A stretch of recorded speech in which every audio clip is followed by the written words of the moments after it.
other side of it. I know a couple of people weren't going to make it tonight. I'll turn it on. That looks about right.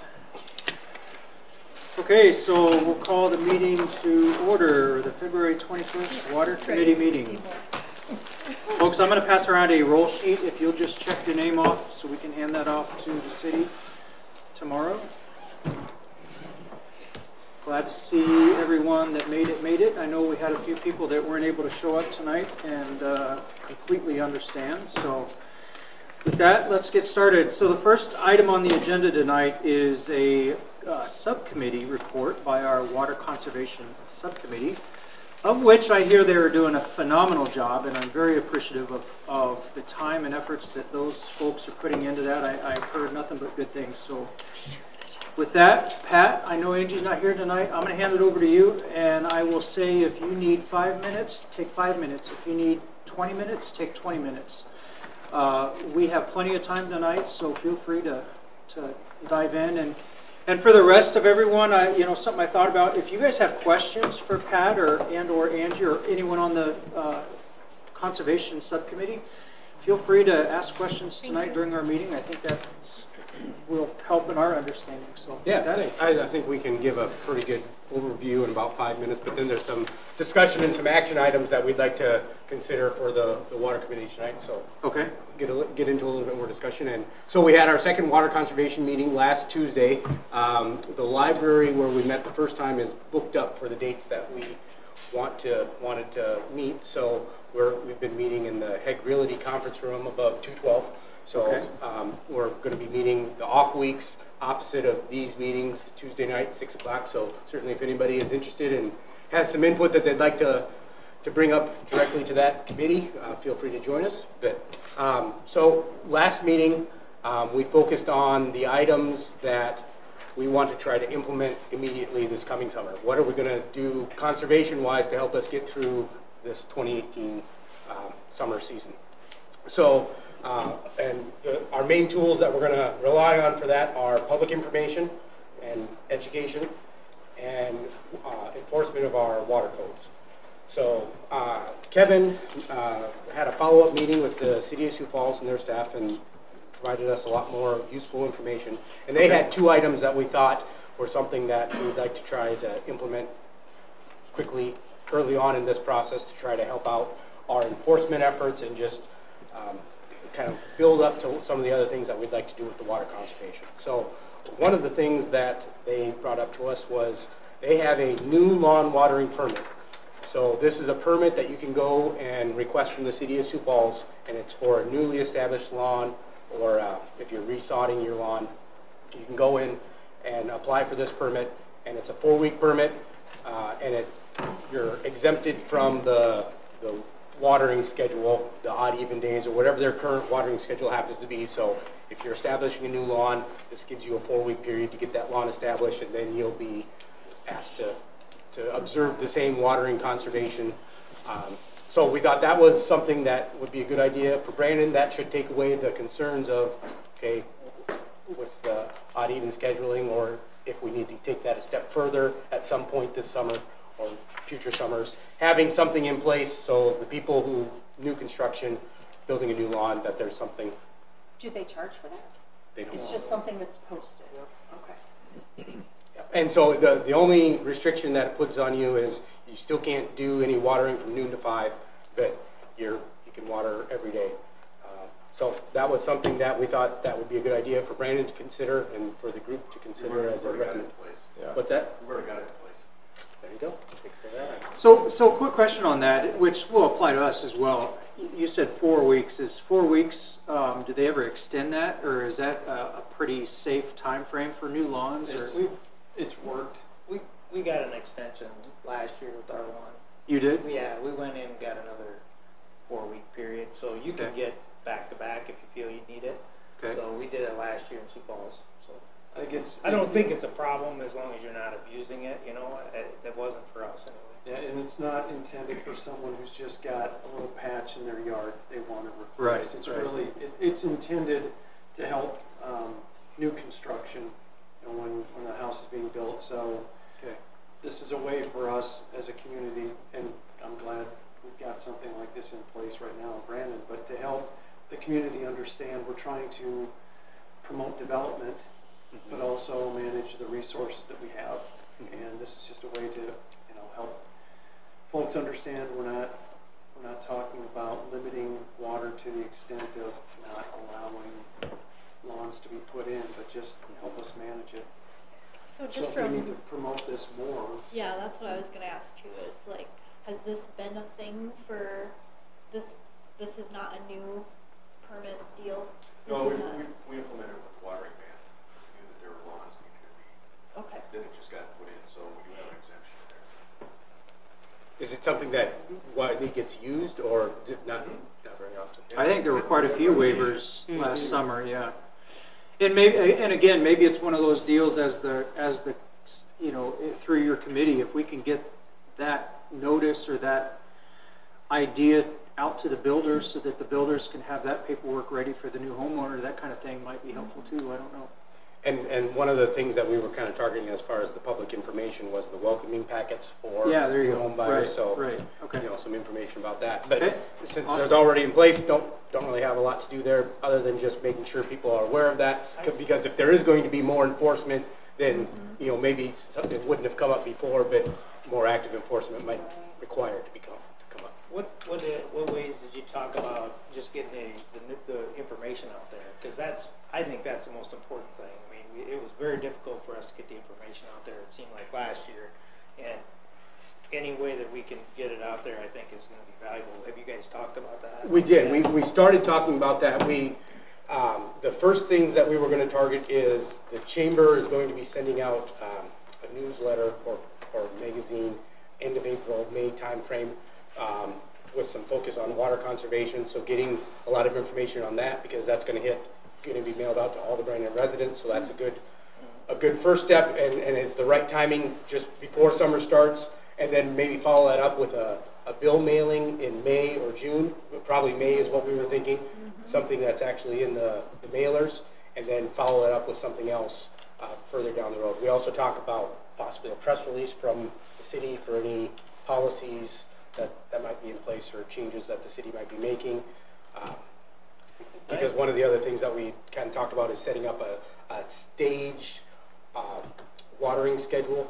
So odd even being the normal, but then a step before no watering at all. A step where you go down to 1 day a week watering before making your jump all the way to no watering at all. To kind of following what Sioux Falls is doing. Okay, cool. That's good.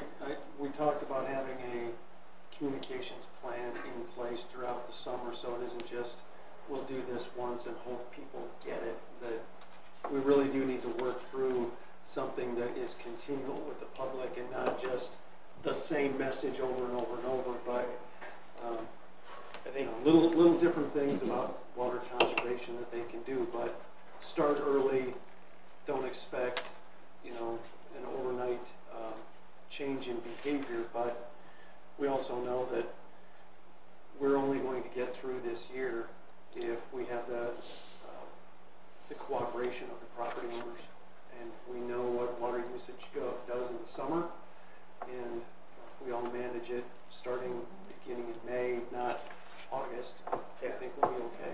do you guys are you going to talk more about that at your next meeting? Yeah, that we were going to focus more in on.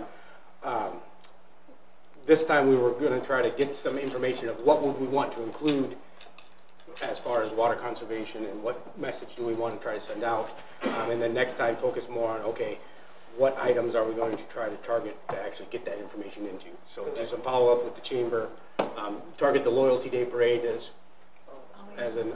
That'd be a good one too. I think last year we did, Brian, correct me if I'm wrong, didn't we get the posting in the mailers? Pretty sure, but I think even a electronic message board, when things start getting warm, would be really valuable. Yeah, that's one of the items we discussed too. It would be for a week or whatever. I know they're expensive. Put a banner in all the city parks.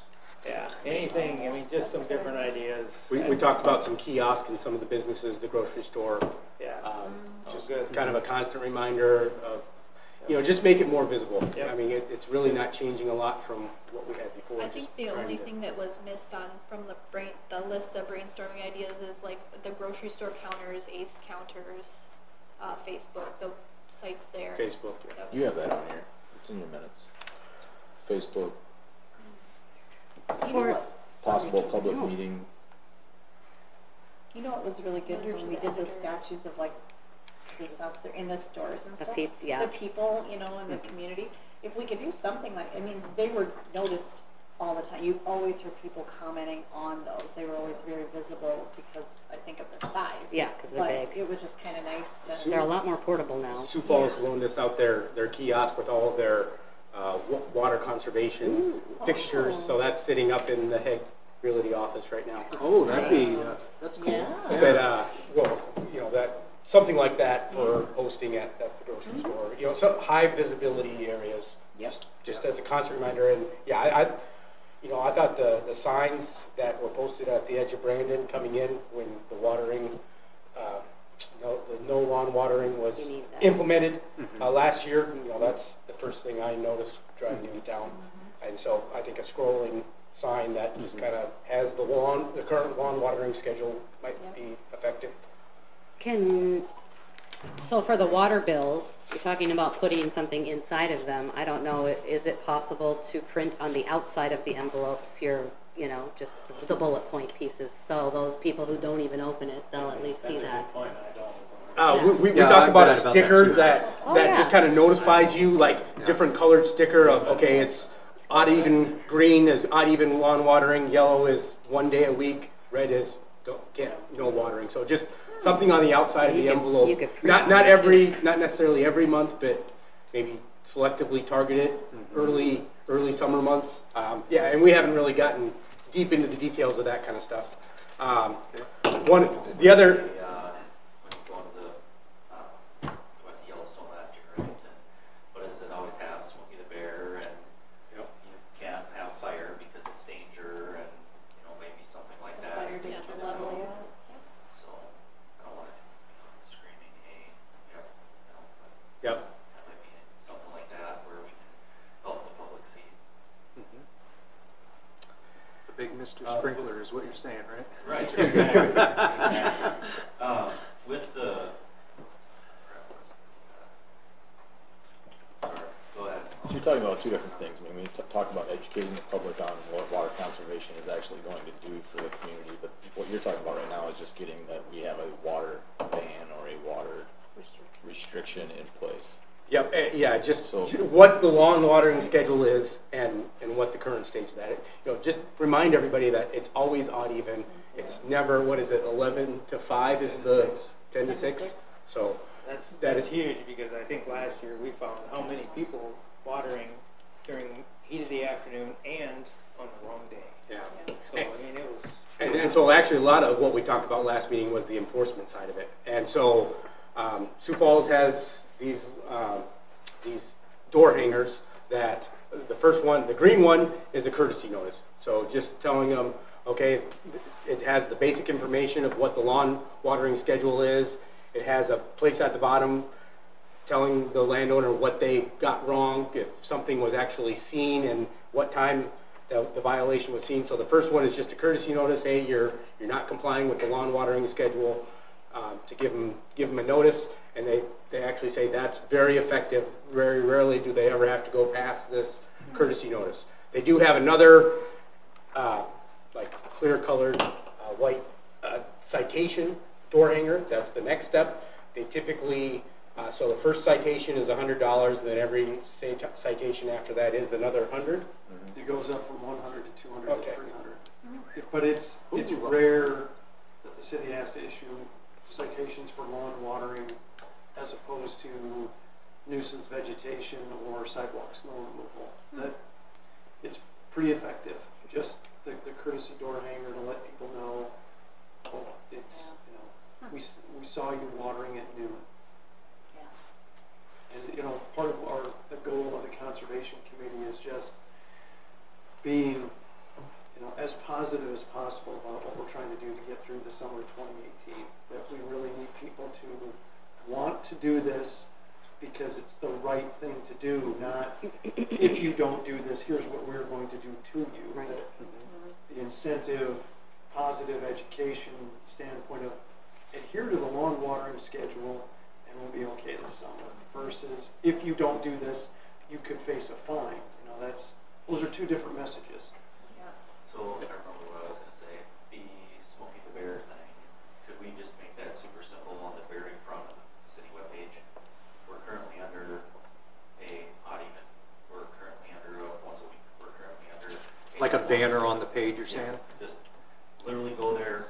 You can do things on Facebook too, where you can pin a post to the top. So you could very easily on the city's website take and do a post that we're in an odd even schedule, and it gets pinned to the top. That's always at the top of the Facebook page. So there's some things like that that we could do. The other thing is on the application for the 4-week exemption. I think that would be a good form fill right on the website, something that you could, download or whatever you need to do.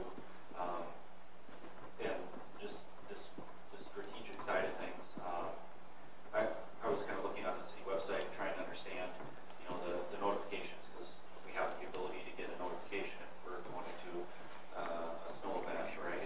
Everybody's supposed to be able to get a text message. It's kind of tricky if you go to the city website and there's the menu bar on the top, you hover over some of the things, there's a pull down, right? Well, if you go to the email thing and you hover over it, the only choice is unsubscribe. So a lot of people, like the first time I went to it and it said unsubscribe. I'm like, well, where do I click? You're not even subscribed yet, is what you're saying? Exactly. Okay, right. But if you click on the main header, then it goes right to where you need to type in your information. So something simple like adding it so that when you hover over it, there's a subscribe and an unsubscribe. There's some simple things like that maybe we could do on the website to try and streamline it.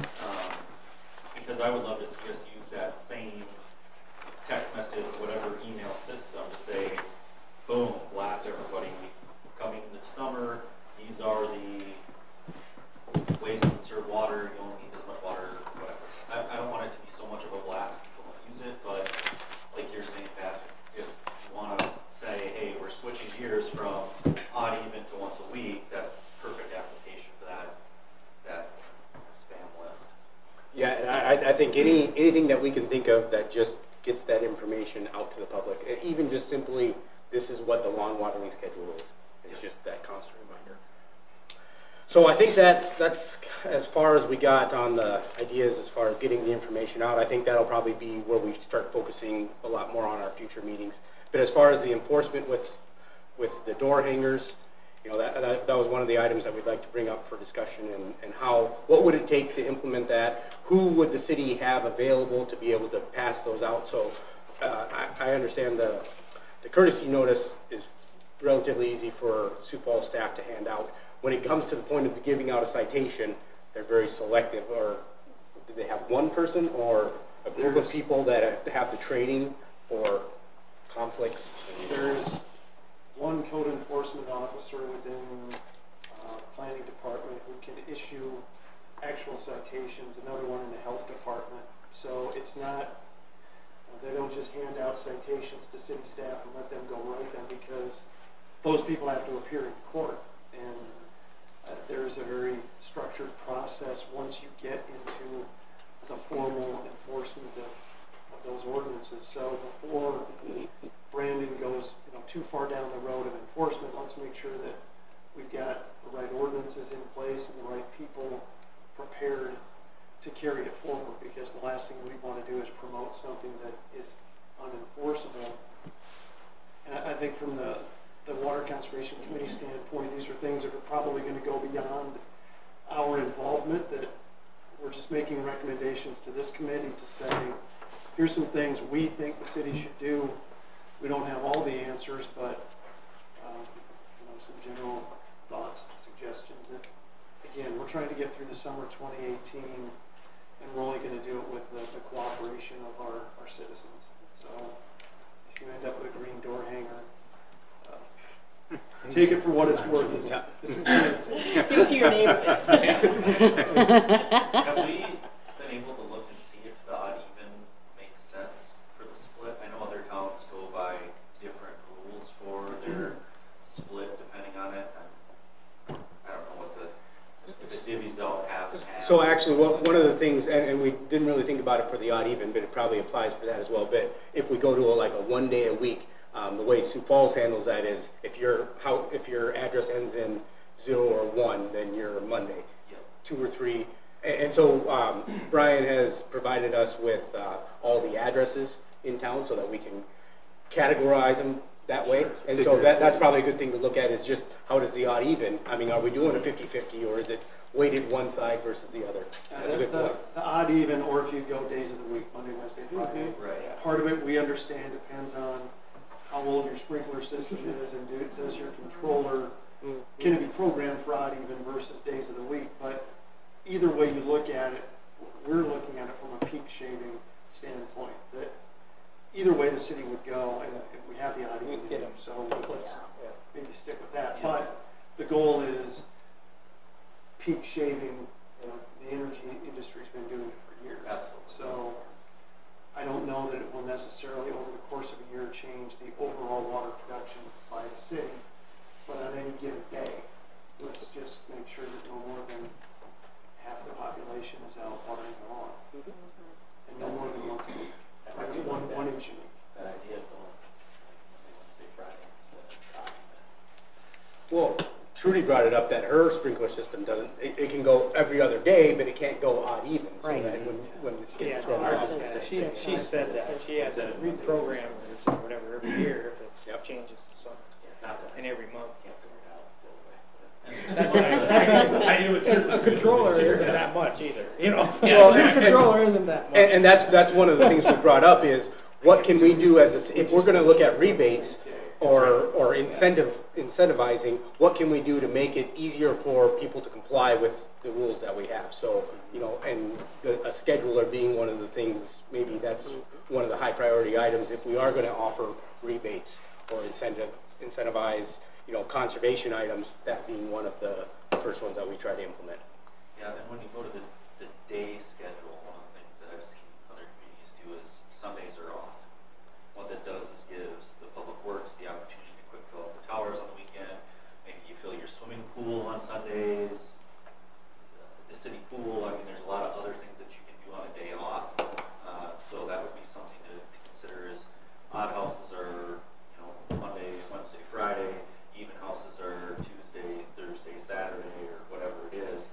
And then you get that day of recoup, a day to refill any of your storage, to just deep breath without having, you know, Without stress in the system, yeah. I think Sioux Falls mentioned that. It's probably a good idea. And then, you know, the other side of it is there things that we should be doing? We talk a lot about odd even, but top 10 users. Is there certain users that we should be approaching to try and throttle their usage? I think, if I remember right, on the top 10 users, there were 3 of them for the city of Brandon. Is there things that we could do where the city could specifically not do water the plants on the light poles this year? Don't put the plants up. You know, is a pool an extremely high user? Do we need to look at shutting the pool down for a year? I mean, those are all extreme things, but you know, what is there? The town of Sidley, Iowa had that problem. Their pool was leaking. So they had to make a call, and it was a very crappy call. And I mean, a lot of kids use the pool, but if you're losing lots and lots of water at a certain point of use, you have to make those tough decisions, and that's part of conservation. So I don't know what those top 10 users are, but when we look at overall conservation, how does that shake out? Is there ways that, you know, we can leverage the guys out at Spartan to do their truck testing on Wednesdays or something? I mean, there's things that we can do with industry. And actually, our meetings, if you look at the minutes from our first meeting, we identify the top 10 if you're interested in knowing. But I think that's a good point, is that at some point in this process, I do think we need to engage those high-use people and just target, are there select services that we can work with one-on-one and get a much bigger return. You know, the city of Sioux Falls gave us the example of, you know, they were able to go into this one apartment owner, went in and just fixed leaks in his one apartment building and cut his usage down drastically. You know, work with the large producers any way we can to try to target some of those really high end use. And I mean, like, I look at, green space, obviously we want it to be green, but the residents are having to give up on green lawns somewhat. So are we doing the same thing to our soccer fields or baseball fields? I mean, I don't want to have brown grass for baseball fields, but those are potential high users that we need to be thinking of as a city to conserve as well. So let's not forget. Are those not on the same watering schedule? Soccer fields aren't on the water system. Right, they're on a well. And the It field sends a is getting message, turfed. though, I don't Right. Yeah. So- Still sends a message, even if you're using your own well, it still Not on, sends not on, the wrong field eight's message. the only one that's irrigated for turf, and that's getting turf infield this spring, so that should cut down on that. So those are things that we can say, the city's being proactive. Okay. So then the discussion that I'd like to have today a little bit is with the city staff, and just if we're going to go to a tiered watering schedule system, odd even to a 1 day a week, Sioux Falls uses triggers that are based on the levels of the Big Sioux. So Brandon doesn't have their water sources directly tied to a river source. So what would Brandon's triggers be? When would we implement that next step? And just get some input from the city on what they think is that next stage. What tells us to go to that yellow stage, the 1 day a week watering? And then how long after you're on that stage do you go back to the odd even? Because if it's successful and everybody goes down to 1 day a week, you should see your water use drop down drastically. Well, how long do you drop down to that lower level before going back to the odd even? So just that's something we didn't really discuss a lot because we knew we would need the city's input on that information. Okay. So are you asking them to get that information for your next meeting? Is that what we need to do, or? Just a discussion of what are the current triggers and what could you foresee would be based on how this system operates. What does the city think could be something that we could look at as a trigger for the city of Brandon? Okay. So I guess it's more of an open question. Well, I think Raleigh can answer the trigger question real quick. In the past, it was always you had to hit 1.6 million 3 consecutive days. Since then, we've changed that now to just making it mandatory, automatic, odd even watering. When we got to the 1.6, I kind of brought it to Brian and the council and told them, hey, we've been maxing out or getting close to maxing out the plant, so we need to put the watering restrictions in. So then when we did that, it went odd even, and then after that, if it continued, then I made the call and I brought it to Brian and the council again and said, we're not gaining any ground, we're losing, whatever, and then they made the decision to do it. Now with the odd even, I don't see any tiers to it. It's either odd even or water, no watering. So I'm not sure, but if you're reading the ordinances, I think there's steps in there that say what you're supposed to do if the water gets low, or if we're using too much water. I think there's actually restrictions in there that tell you what the steps are supposed to be.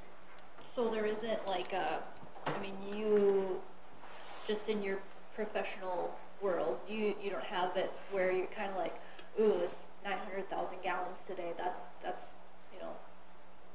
getting tough or whatever. Versus 1.6, holy bananas, we need to wrap it up and put some odd even bands on. We need to, is there? That's what he. That's what I'm saying. If it gets 1.6. But that's the only one that you. Days, Okay. That's what we used to do. Now Yep. with the watering restrictions, this is all new, so we'll have to see what happens with it. I mean, it may go sky high again. So.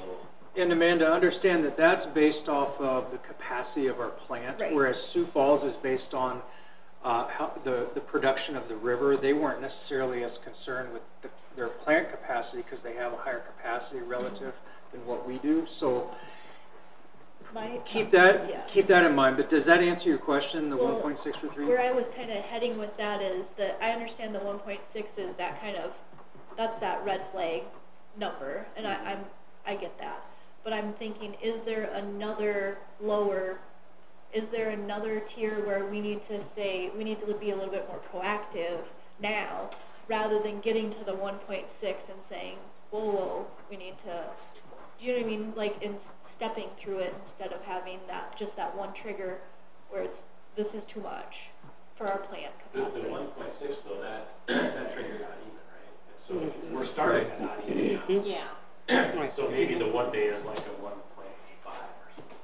Well, because you also need that final trigger, which is no watering at all. Yeah. So if that's basically plant capacity, or you want to take a step back from plant capacity and something less than that. But so I guess that's what we were kind of thinking is if there's an intermediate trigger before you get to maybe that 1.6 for 3 days. If that's the trigger for like the 1 day a week watering, and if that was the point that we hit this summer where we said no more watering, make that trigger to be the 1 day a week, and then do something,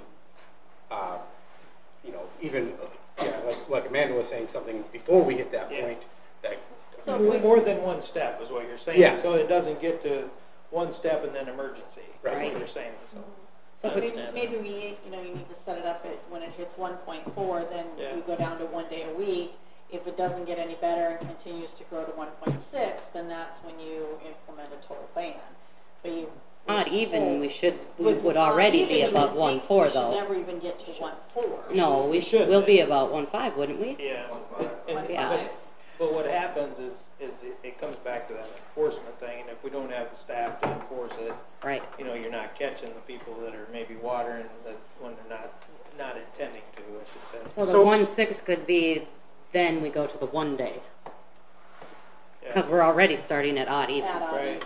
even. Whatever the trigger would be, something between life is okay and, oh no, Right. no more outdoor water use. I think that's. We need something. That's We what need a you- cushion yeah, zone. I think Yes. that's- Yes. We don't know what that trigger would be because we don't really have a full year's experience Right. with odd, even in place with good, With 80% good enforcement. Enforcement, With yeah. enforcement. With good Yeah, you're education right. and good enforcement. So Yeah. it's, Yeah. if people adhere to the water Yeah. schedule that we have, we hope we're gonna be okay. But we also think, I think from a public perception standpoint, that we're trying to help them understand, green, yellow, red. Fire danger today is high, fire danger today is low. When we go into national parks, I don't know what that means in terms of soil moisture, but I know, when it's high, there's probably no outdoor water, or no outdoor fires we can have.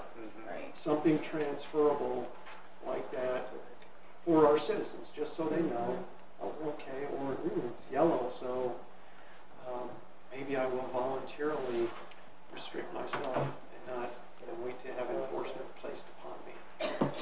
So, in the interest of time, can I say this? Can we get some information together for your next meeting, and then you guys can, because we're kind of 40 minutes in already, can you, and I'll be the one yelled at, so can you get some of that information and have that discussion at your subcommittee meeting? Bring some of those ideas after you have put the time into them, bring some of those ideas back to us, and we can kind of help narrow them down or help make decisions if that's what you want. Can we do that? Yep. Okay. And I think what we'd really like to keep in mind though is we'd really like to have whatever we're going to do, have it in place before this summer. And so there's going to be some time after we make that decision to get it implemented. The water committee's got to make the recommendation to the council. There's got to be some input on if there's new policies that need to go in place, that those have time to get in place. Okay. So resolution 5-17 is the resolution that impacted the 1.6 million gallons. That was 3 consecutive days of 1.6 million gallons. It does not specifically state odd even. It just says that chapter 14-2-1 of our ordinances, we can restrict water. It doesn't say that we can ban it. It doesn't say odd even. So technically, as it sits today, when we're not even, we hit 1.6 for 3 consecutive days, and we want to go to 1 day a week. The way I read the resolution, We're already Good. that, so so that's good. If that number's still valid. Right. 1.6, That's what we don't. Right. From a conservation committee standpoint, we don't know what that number is. absolutely. But our goal, again, just educating the public, is some interim step between green and red. Right. I'm gonna find a yellow step. So I think that pretty much covers our Okay. discussion, and All right. appreciate all the good discussion and input. Good deal. Thank you. Okay, moving on. So, and again, just to respect some of those in the room, Dick Hammond is here and is going to present some information. He does not live here. He lives an hour and a half from here. I'm out there, Yeah. So what I would like, this did not occur to me as I was writing this agenda. What I would like to do is address his item first, so that if he needs to get on the road, he can get on the road, rather than him leaving here at 8 or 9 o'clock, whatever it is. So we are going to come back to peer review and any questions about the RFP process or current RFP that we have in place. We'll go ahead and move on to Dick Hammond. So I brought Dick in to address well 7. So well 7 is something that we need to address because it's just sitting there waiting for our response right now, to be quite honest. So we've put a fair amount of money into well 7, roughly $2 million is between the well and the piping, to get back to to take the water back to the treatment plant. So we need to, as a water committee, come up with a recommendation for council as to what to do with well 7. Do we walk away from it? Is it just not going to work? Or do we try and treat the current water conditions that we're getting out of it? Or do we try something else? And as Pat mentioned last week, that's why I had her present some of that information. There are some possibilities that we can explore.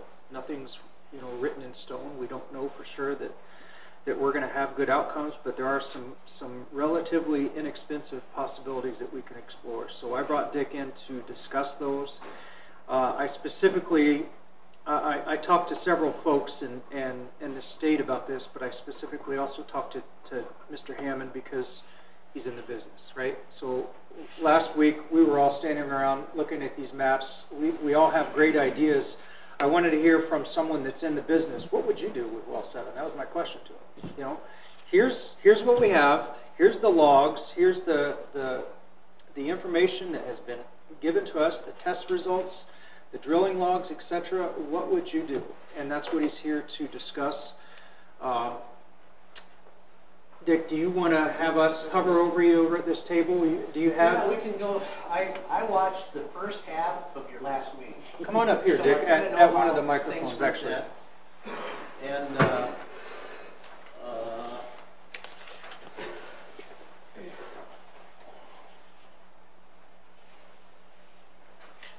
And coming to Brandon isn't any great shakes. I come up and visit my brother and Patty from time to time, so it's not a big deal.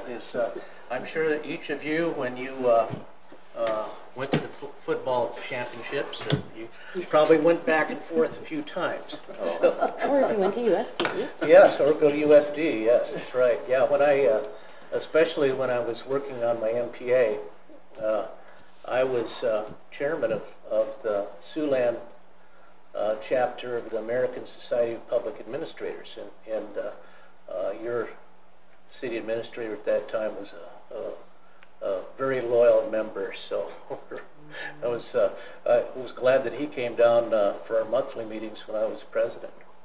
Well, number 7, I did listen to the first half of last meeting, and that was actually on the way up because I'd probably forget it if I listened to it yesterday. You and me both. I'd probably forget half of what I heard. But I was impressed. I was impressed by how the information that Patty and Jay presented to you, and I was impressed by some of the questions you asked. It was obvious that you were grasping some of this fairly complex data and how that might affect your use of well number 7 in the future. I wanted to ask one question first, John. I'm not going to put you on the spot or anything, but is there with 7 had you found a technology that would work treatment-wise and be efficient at all, and I mean cost-effective too, to treat it as it is now? Well, I think we should let you talk about I think that rather than let me, Yeah. because obviously we feel it is.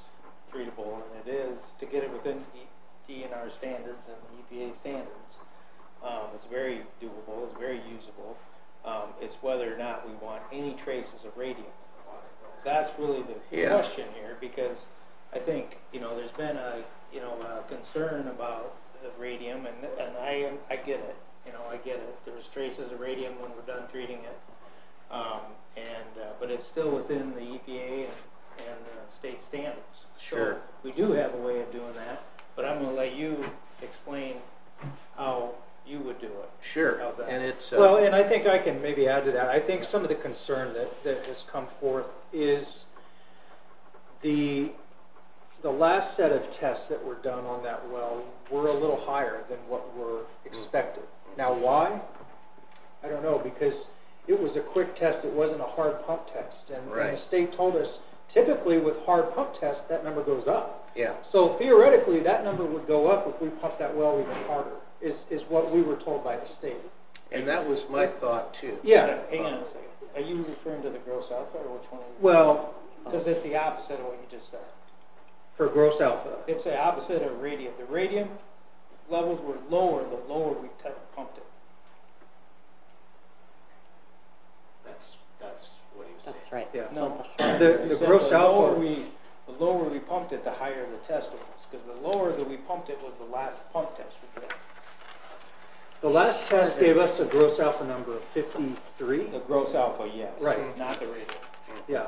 Is that what you're referring to? That's what I'm referring to. Yeah. Okay, and you have a number of and actually, you start thinking in terms of the object is to get all of your radionuclides down so that they're acceptable. And what's acceptable as far as drinking water standards, that's a standard that's matches what they do is decide on some acceptable risk, some number of cancer occurrences per 100,000 people over a period of years, and they pull that down to where the idea is try to make it so that since most groundwater has some number of different types of radionuclides in it, you could very well have some small amount in the Big Sioux. I don't know what that number is here, but there are places where very superficial aquifers, water table aquifers, also can have some radionuclides, but the chances of that are very small. The chances of you getting to zero with any treatment method are pretty much zero.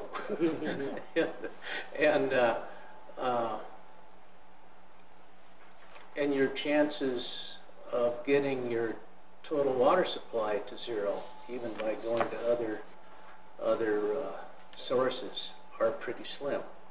The idea is to try to get everything, all of your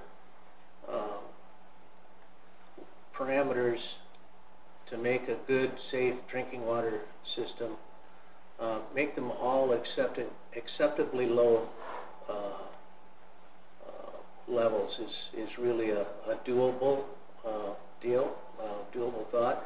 The less radionuclides you start out with, the easier it is to get to zero or nearly zero. I doubt if you'll ever get to zero. Now, moving on, I was impressed at a lot of the questions that were asked. You guys were grasping the stratigraphy, that lower in the sedimentary pile towards the bottom of where well number 7 is, there's definitely, using this chart that you guys, I could hear you talking about the red line. You were all off camera, so I didn't see it, but I did recognize some voices. And yes, there are some stretches within the well log that's 3,000 feet south of 7 where the gamma radiation was pretty acceptably low. And so looking at this, down where well 7 is screened, That's likely correlates pretty well with where the screen is in number 7 down here in these lower parts. And having full-scale deflections like that is pretty much, it's a red line, that's a red flag too. I would expect to find some issues like you have in number 7 when you see something like that. And one of my questions is I don't understand how we ever got to the spot we are, you know, without running a gamma log. Keep in mind, this is a gamma log from another well. Well That's 7. right. This is 3,000 a well that's in the feet away, vicinity right? for anybody that wasn't here. It's Yeah. about 3,000 feet south of where Yeah. 7 is. The other thing that I heard asked, let me think now, was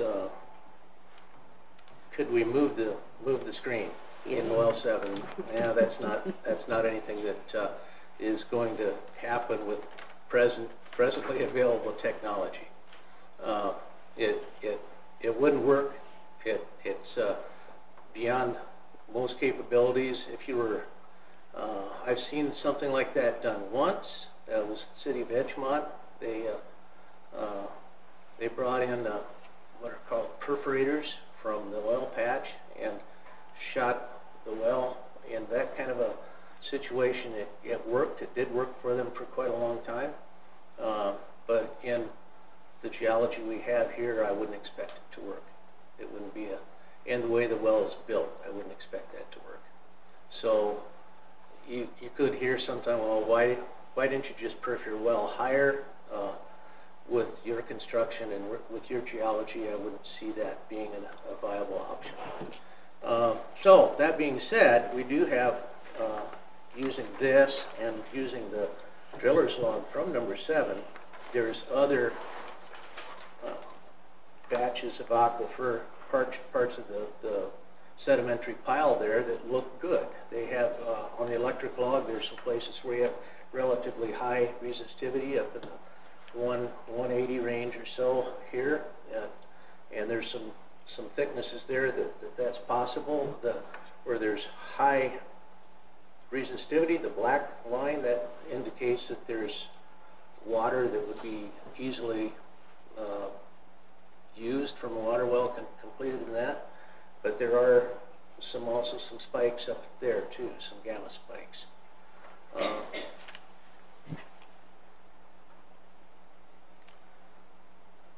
So 7 itself is not a good option, but 7's pipeline makes it, I mean, as far as something to improve on 7,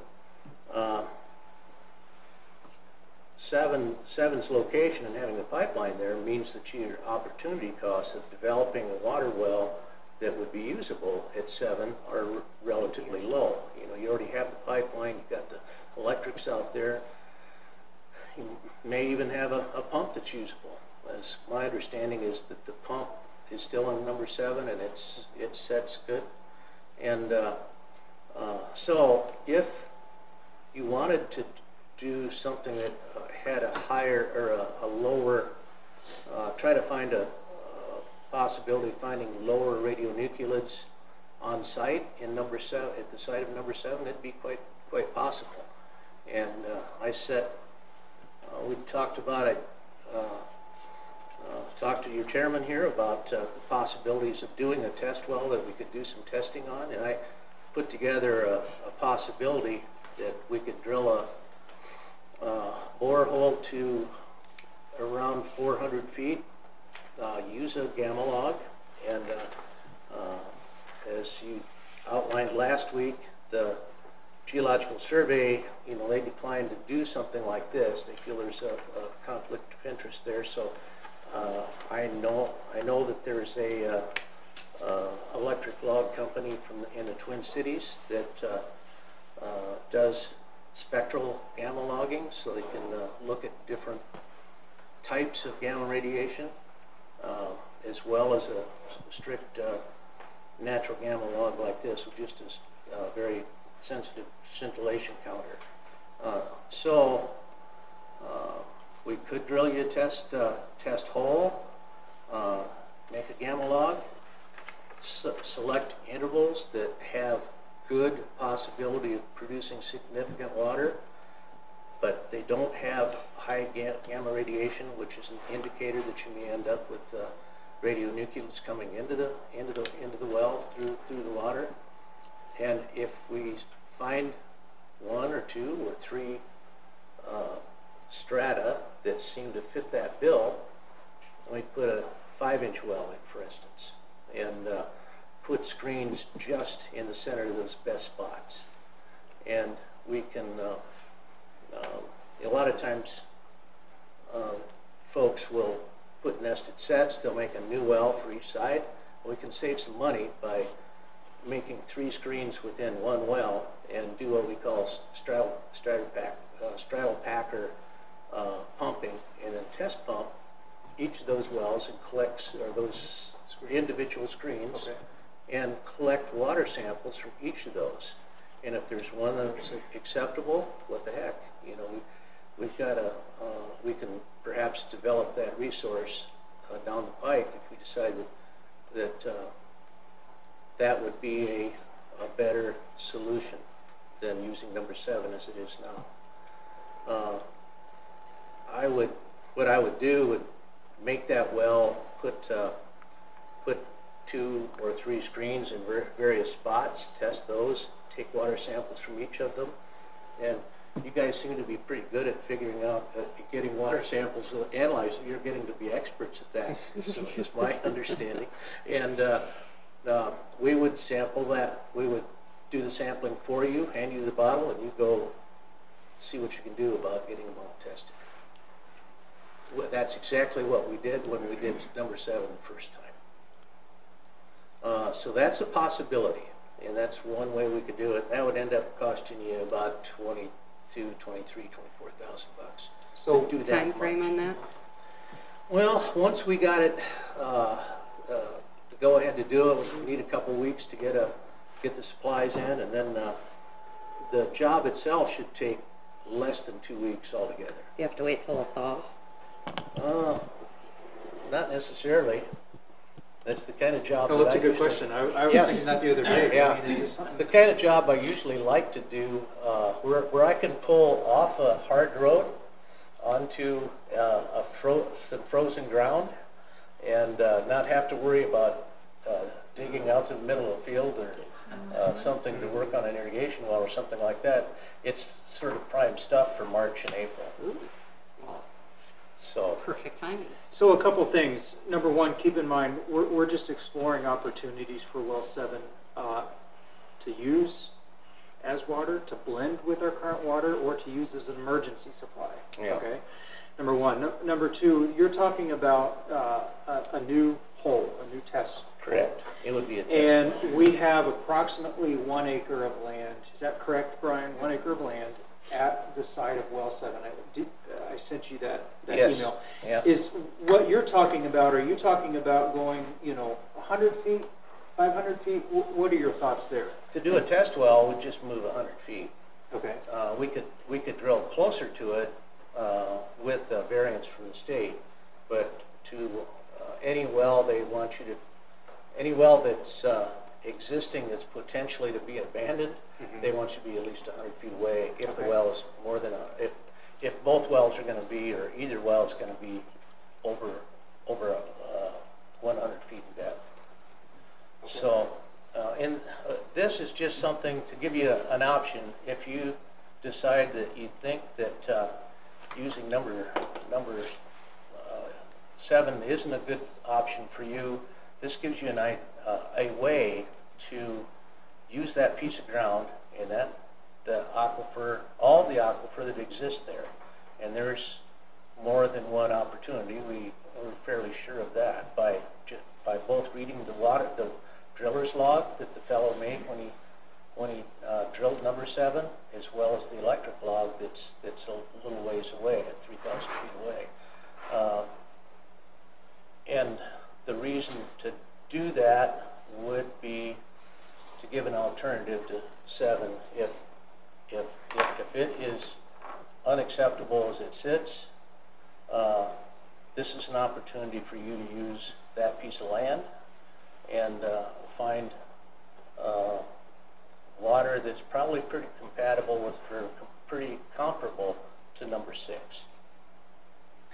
So let me ask this question: if you went out and drilled this well yourself, let's say Yep. you drilled it, a month ago, and you got these results, and you saw this activity down here, would you have interest in pursuing pumping water at several different levels? I mean, would that be in your best interest? Would you think I might be able to get a good end user product out of this well, just based on what I see here? There's some possibilities there. Oh, yeah. Okay. Normally I would, if I was going just by the driller's log and Right. this set of logs, there's actually 3,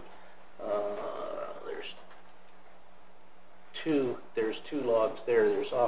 I usually went with 3, but using that resistivity and that natural gamma, for instance, I've done a number of jobs for Poet Biorefining. Poet would often have 5 potential places they're thinking about building a plant, and they would ask me to come. They get an easement to develop those 5 properties, and they'd ask me to go and check out what the possibilities are for water quality that would be suitable for their project. And I did a number of them. This one's real similar to the one that I did over by Ashton. One weekend I went in and put 3 5-inch wells in, and then following weekend we came back and test pumped them and got water samples from each of them. We found that in the 5 aquifers that were present there, only the uppermost one had quality that would be suitable for running a plant there.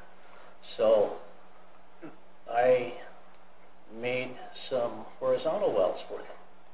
We ended up, in order to get the volume they needed, we ended up with 7 wells for that plant site. Any 4 would do the job for them, but when water shortage problems come in, it's always good to have some redundancy, and you are seeing that right now. So you mentioned a 5-inch well. Is that what you would just leave for production? Would you put a bigger well in? Or? No, this would be a sampling well. That's to keep the cost down of finding out what you got. If like I say, it's amazing to me that when they first did the job, when the city of Sioux Falls did the job, that they didn't do at least a gamma and resistivity log like this. So that's kind of standard operating. And not to interrupt. Set the screen depth on this? Or Pardon me? Was the screen depth already set when we bought the well? Yes. Yeah, the well was complete. When I came by, what year was that? 3 years ago, John? It was when we Stockwell's subcontracted to LBG, who subcontracted to me to do testing, development and testing on the well to make sure that it was still a viable water source, that it would provide the amount of water that's necessary for Brandon, and to also do water quality testing, which we did. And that's where the issue we found at that point is that water quality was coming up short in a couple of parameters, which is why we're here tonight. That was all done before we did all the piping, right? Yeah, that was before the piping. When we disposed of the water, we kind of went down the pipeline route, I think, didn't we? Down to the railroad bridge. I don't think so. Yeah. I think we discharged it above ground. We discharged into a little berm area that we found down just almost on the water at the edge of the river. So you're saying that the well isn't usable the way it is? That's what you're saying? That was the purpose of my question of you at first, is that is this well acceptable with the type of treatment processes that that you can get, is it acceptable to the city of Brandon? Because that's what really matters. Well, I think that's the reason for this question. I mean, there's a couple things even on the agenda, the RFP for that needed to get brought up too. Because if you can use well 7 the way it is, if you could use well 7 the way it is and meet state standards, would you guys use it? I'm going to ask the question. Well, and that's probably one of the toughest questions we're going to have is where do we set our quality standards? Yeah, is it greater than what the EPA Which we has won't, set? that's not going to happen tonight. I mean, we're talking, that's going to be a lengthy discussion. Because the way it sits now is well 7 can be treated to meet the standards, but you know there's a perception that it can't, and that's just not the case. So. Okay. You have, so you really would have a couple of options. You would have the option of using and treating well 7 as it is, and then you're going to end up blending it with others, which will actually make it so that the finished water would be better yet. You can do a test like what I'm proposing at the site of number 7, so you can use, and for another, it'd be probably 150,000, you know, somewhere in there, develop another aquifer if the shallower stuff, if it turns out that the water tests are good, and you'd be rolling the dice to the tune of 20, 25K at this point to figure that out, or do nothing, you know, just give up on the site altogether. As I see it, you probably have those 3 options. Am I reading this correctly? What's the sense of the board? Yeah, I think, one of the reasons I brought you in is to answer your question, can we treat that, or, you know, obviously we can treat anything to whatever extent needed to be. It all costs money. Yes. You know, when you look at this data and this data over here and everything else that you've studied regarding this, and including the previous work that you've done on this, I guess and I know this is a general question. You don't have I'm kind of putting you on the spot, and you don't have a specific answer. But I guess my approach was, we know that's going to take a pretty hefty treatment process to treat that, because you yourself said you don't think the city should have used that in the first place. I wouldn't have recommended that. Right. To screen to that level. Yeah. I'd have probably had a test. If I'd have ended up with my test hole, ended up with a log like that, I'd have set some little test wells that I could pump at a couple 100 gallons a minute, 150 gallons a minute at various spots uphill. Okay, so what I'm saying to you guys is when we observe this and think about bringing, you know, Dick in to do another test hole, we have to consider the possible cost to treat this red line water.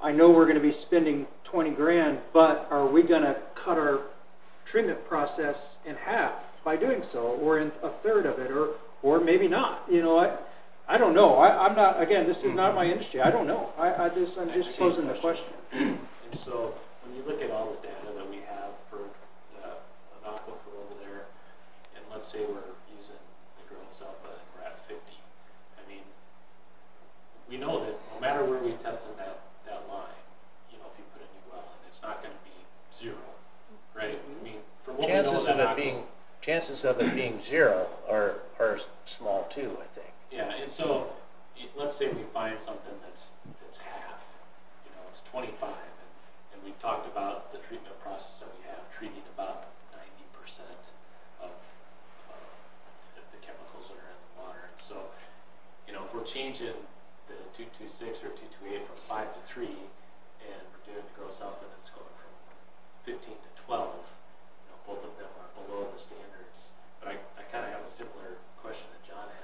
At what point is it okay? I mean, it is by the standards, but what point is it okay? Because if we load up 7 now, run it through our system, and we meet EPA standards, in the way I looked at the conversation we had last week in regards to Kim's video, I mean, I thought that was pretty accurate.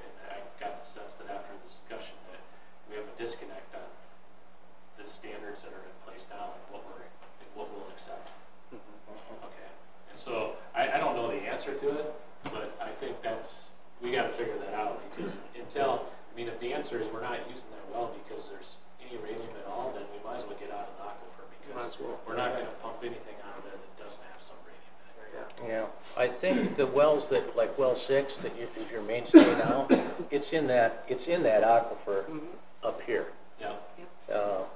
It's very likely correlates pretty well with that. Over a period of half mile, couple miles, this is a marine.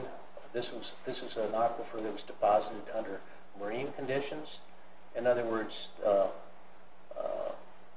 it's very uniform over tens of miles, even maybe hundreds of miles. That various parts of that aquifer are likely to be there over maybe a 5 or 10 mile radius. The part that 6 is in is likely the same part as this 180 to 280 that's over at the site of well number 7. I noticed that it's offset a little bit on this log, which is only 3,000 feet away, but that's a minor variation. So your chances of getting something, I would expect you to find water that was more like number 6 if you drilled a much shallower well up to this 180 to 280. I'd expect it to be much more like number 6 than what you're finding 100 feet away in number 7.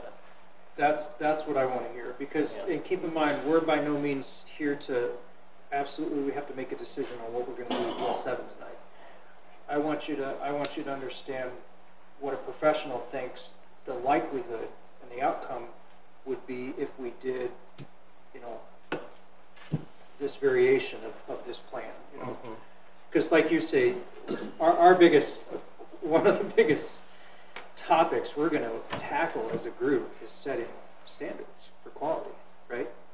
That's going to be a tough one. Yeah, before, I kind of said, my opinion was that the EPA standards that exist are the standards I think we should follow. That's me personally. But that's you personally. Yeah, us as a group and representing the town, that's going to be a tough discussion. Yeah. Well, I'm convinced of that.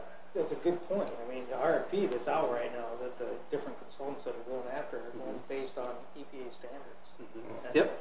I think that's all we can do at this point. And so I'm going to go back to we have immediate needs, we have our short term, we have our long term. Our immediate, conservation, we're working on that. Our long term, the RFP, we're working on that. The short term's where we're still having that, okay, what are we going to do? To me, and I don't know what the rest of you are thinking, but I think this $25,000 test a well next to 7, we've already got the piping there. Why wouldn't we find out what the information looks like from that spot? The information that should have been in the first place. Well, right? Yeah. I'm just saying I like this idea of let's do this test well and see if we can find the water that's closer to 6. And then once we have the information, I guess then we have to decide if that water's good enough or not. Right. It just, in my own perspective of what long-term looks like, it's probably a little more diversified than we are with just the wells in the, I can't even think which aquifer this one is, not the Big Sioux, the Split Rock, thank you. Yeah.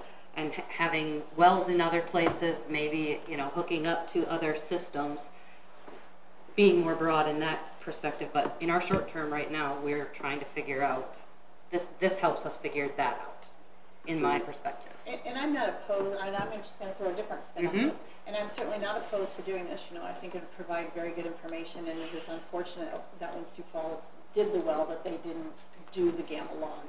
When they drilled it, I don't know why they didn't, but it's unfortunate that they didn't.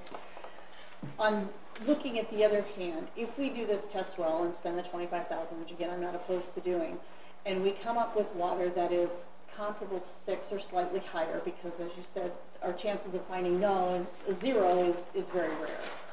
So we spend the $25,000 here, we find water that ends up being treated just like we're treating now, and it meets all the EPA standards, and everything is what it should be. Then we have to spend $400,000 or $500,000 to build a new well, the pump house, all of that kind of stuff. Granted, the piping is already in, which was there for other reasons as well. So we're spending that amount of money. So then to treat the water coming out of well 7, if it only costs $100,000 or $150,000, and we're still meeting EPA standards, is it prudent of us to spend, you know, an extra $500 to $550 instead of spending $150 of taxpayer money to come up with the same water results that meet EPA standards? I think we don't know the answer to that unless we know the results of that. But what I'm saying is either way, we're meeting EPA standards. It's just a cost factor. And again, I'm not opposed to doing this. I think this, you know, gives us great information. But if we're going to meet EPA standards by testing the water or running the water and treating it out of well 7 as it is, and we're meeting EPA standards for $150,000, or we drill the test well, we spend $550,000, pump that in, treat it with what we're treating, and we meet EPA standards. What are we gaining other than starting out with a better product? We're still meeting the standards, we're still providing good water. I like the starting out with a better product is kind of my thought process. And the And 25,000 will I get answer that. that far. We don't have to go any further than that, and that would be where we would then have to figure out, okay, Well, yeah, the and I don't standard, think but- that we can do anything with this until we do come up with a standard of what is acceptable. So, okay, so with regard to that, one of the tricky things with all this, and which is why we went ahead with the RFP, is we need to set our standards according to what's available to us, right? Right. We can't just say we want 0,110 if that's not realistic. So that's where this becomes complicated. I'm not saying that's where this is complicated. It's very intertwined. One item relies on the other and vice versa, and it's a very complex situation. It's a lot more complex than a lot of people that I run into in the general public understand. Exactly. And my point was just that, you know, if we're coming out with the same product at the end, do we spend the extra money to get the same product? So hypothetically, 7, if it works, and we're using it, do we need well? The reason, are you asking me? Yeah. The reason we needed well 8 is just because of the condition of well 6. Okay. The condition of well 6, the casing and whatnot is just in need of repair. And the decision was made, leave 6 in place so we could still continue to use it while we were just developing a new well within 500 feet of that. And so that new well would be, in a sense, take the place of 6. We weren't going to abandon 6. 6 was still going to be in place. We were simply going to develop a new well. So I guess where I'm going with that is 7A, if you want to call it that, the 100-foot away hole, 7A. If we get good quality, whatever quality defined, I'm not going to get into that now, but if we can get good quality and we can get comparable quantity to 6, so that's, Right. Right now we can only use 400 gallons a minute on well 7 anyways. So if we could get 1,500 gallons a minute out of 7A, that helps a ton. Right. It gives us the opportunity to potentially look at, not necessarily waiting on 8, but it's not hot to trot, do it now. Yep. And 7A also would give us the ability to use that really nice pipe that we already have. There's building movers that might be able to move a building. I mean, there's all kinds of things that we could do. And it would be... You wouldn't need to do it. Yeah. You know, I mean, you it could would still be a use lot- all the old structure, you could use all that. Yeah. That's not an issue.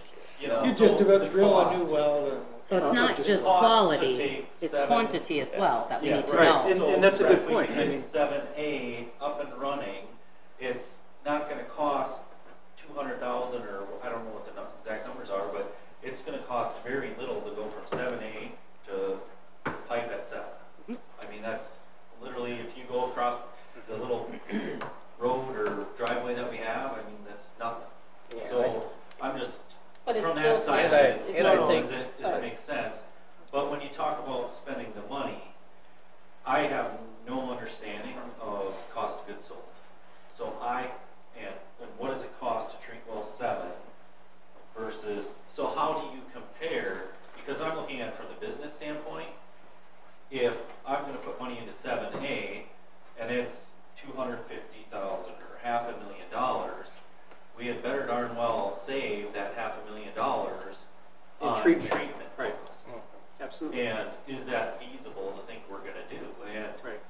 I have no idea, to be honest, and that's one of the parts that bothers me a little bit, is understanding that cost of goods sold, because if the HMO system is peanuts to run, then that is what it is. But to me, $25,000 to put in a hole, I'd put my hand up right now and say, get on it, because there's value add to it. So if you could blend well 7 with shallow aquifer water and get the full capacity out of it, and get your plus the treatment and get full capacity out of it, would you still use 7?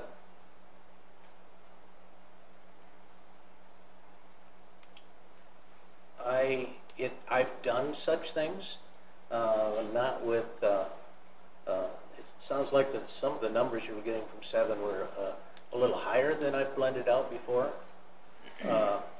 City of Mobile's one example. I made them an entire new well field to the Dakota that have high radionuclides, 2 shallow ones that have moderately high nitrates, and we set them up so that the raw water, the deep wells started. 10 seconds later, the shallow wells started. They stopped in reverse order, and the blended water was made safe drinking water standards right out of the ground. So no treatment. So why wouldn't you suggest using 7? I don't know. The idea is that we're a little concerned about what the treatment is going to be. I think. I don't know anything about how your treatment is going to work out.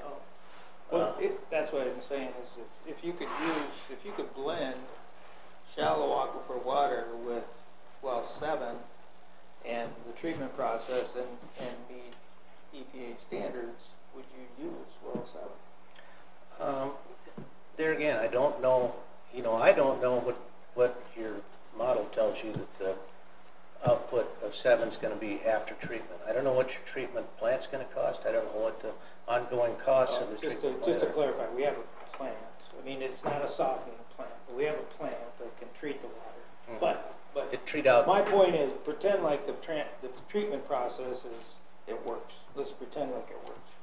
And then we have a shallow aquifer well here, and we got a well 7 here, and we blend them and we take it through the treatment plant and we meet standards. What's the cost of goods? What I always say is I always go with whatever, whether it's the entire system or if it's one well you're talking about. My answer always is, is the water quality that you're going to get when you're done acceptable to you, and what are the life cycle costs of the whole system, right, and of that particular well. I agree. So do we know then? Okay, the HMO system's in. That's done. We don't have to talk about that anymore. If we go from what we are using of the HMO system for 6 and 1, when you add 7 in, how much more is it going to cost for supplies?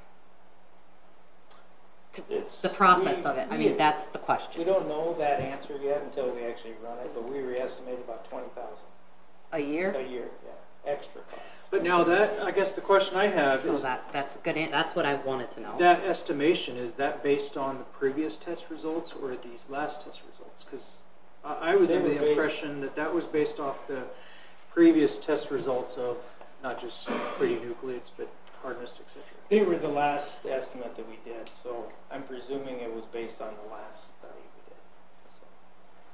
did. Yeah, so not the last test results, because those were just a couple months ago. So if you did the 25,000 here, and the water does turn up to be better than 7, technically we recoup our costs within a year or 2. Well, no. I don't know. I think the Well, number that that just gets us close. Okay. I think the number they were just the digging the hole. Explain what drilling the hole does, and then the process after. Right, because I know to get to a production well. To get to a production well, you'd end up drilling the well 7 is a 12-inch diameter well. And if it were me designing it, it'd end up being probably a 12-inch or a 16-inch well to, say, 280 feet.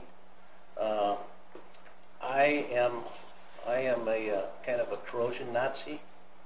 I don't like the idea of making steel wells unless you absolutely have to. I'd rather use PVC, which is considerably cheaper. I'd use stainless steel screen on the end of a PVC casing.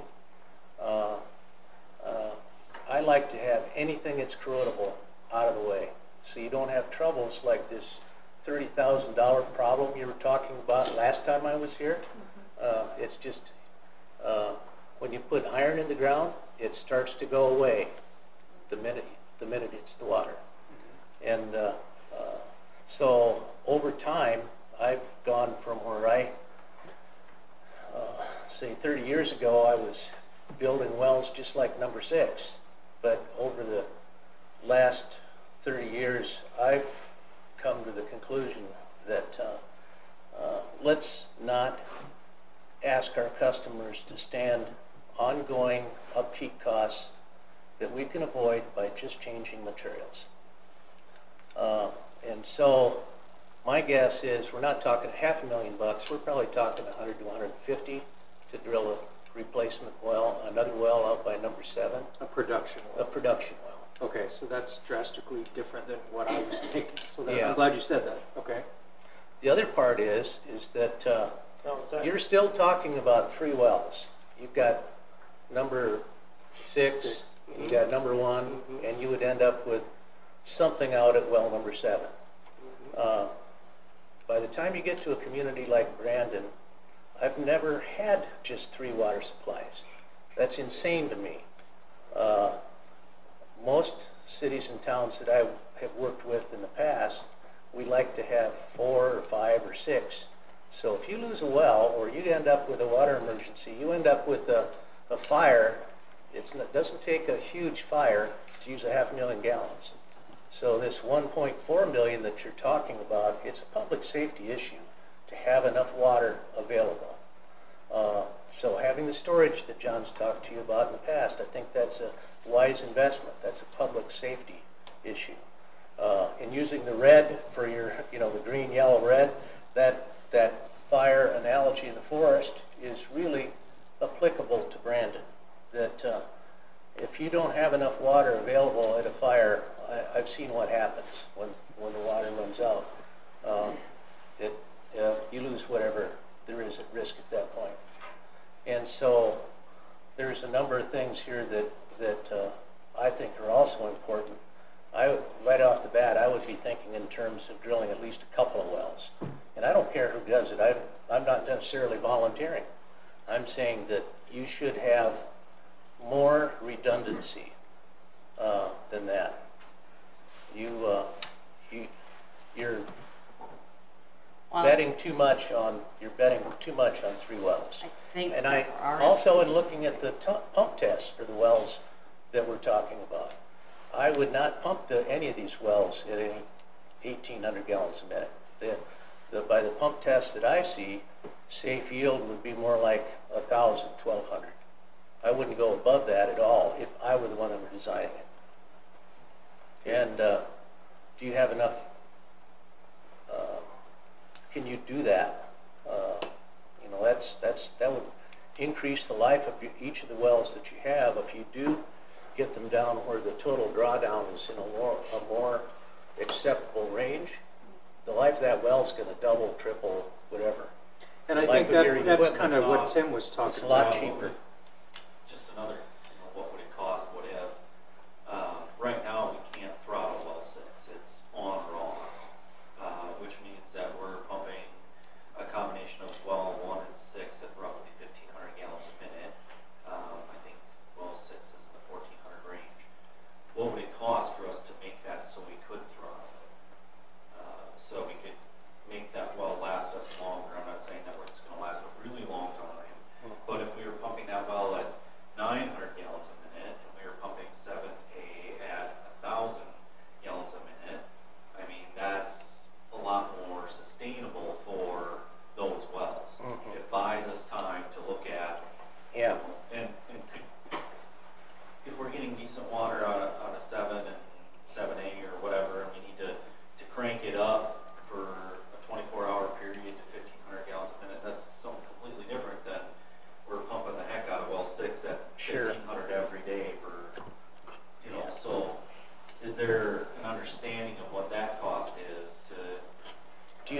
must not have VFDs on any wells. Well, 7 is the one. Okay.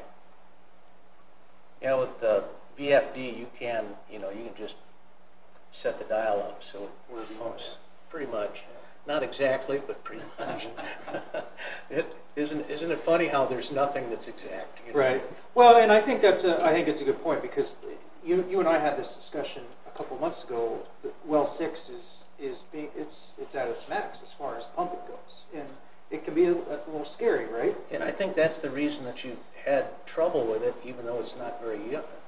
Very old, You right? know, Right. It's a Now- well like that. You know, you make that kind of an investment. You want it to last 20 to 50 years if you can. Okay.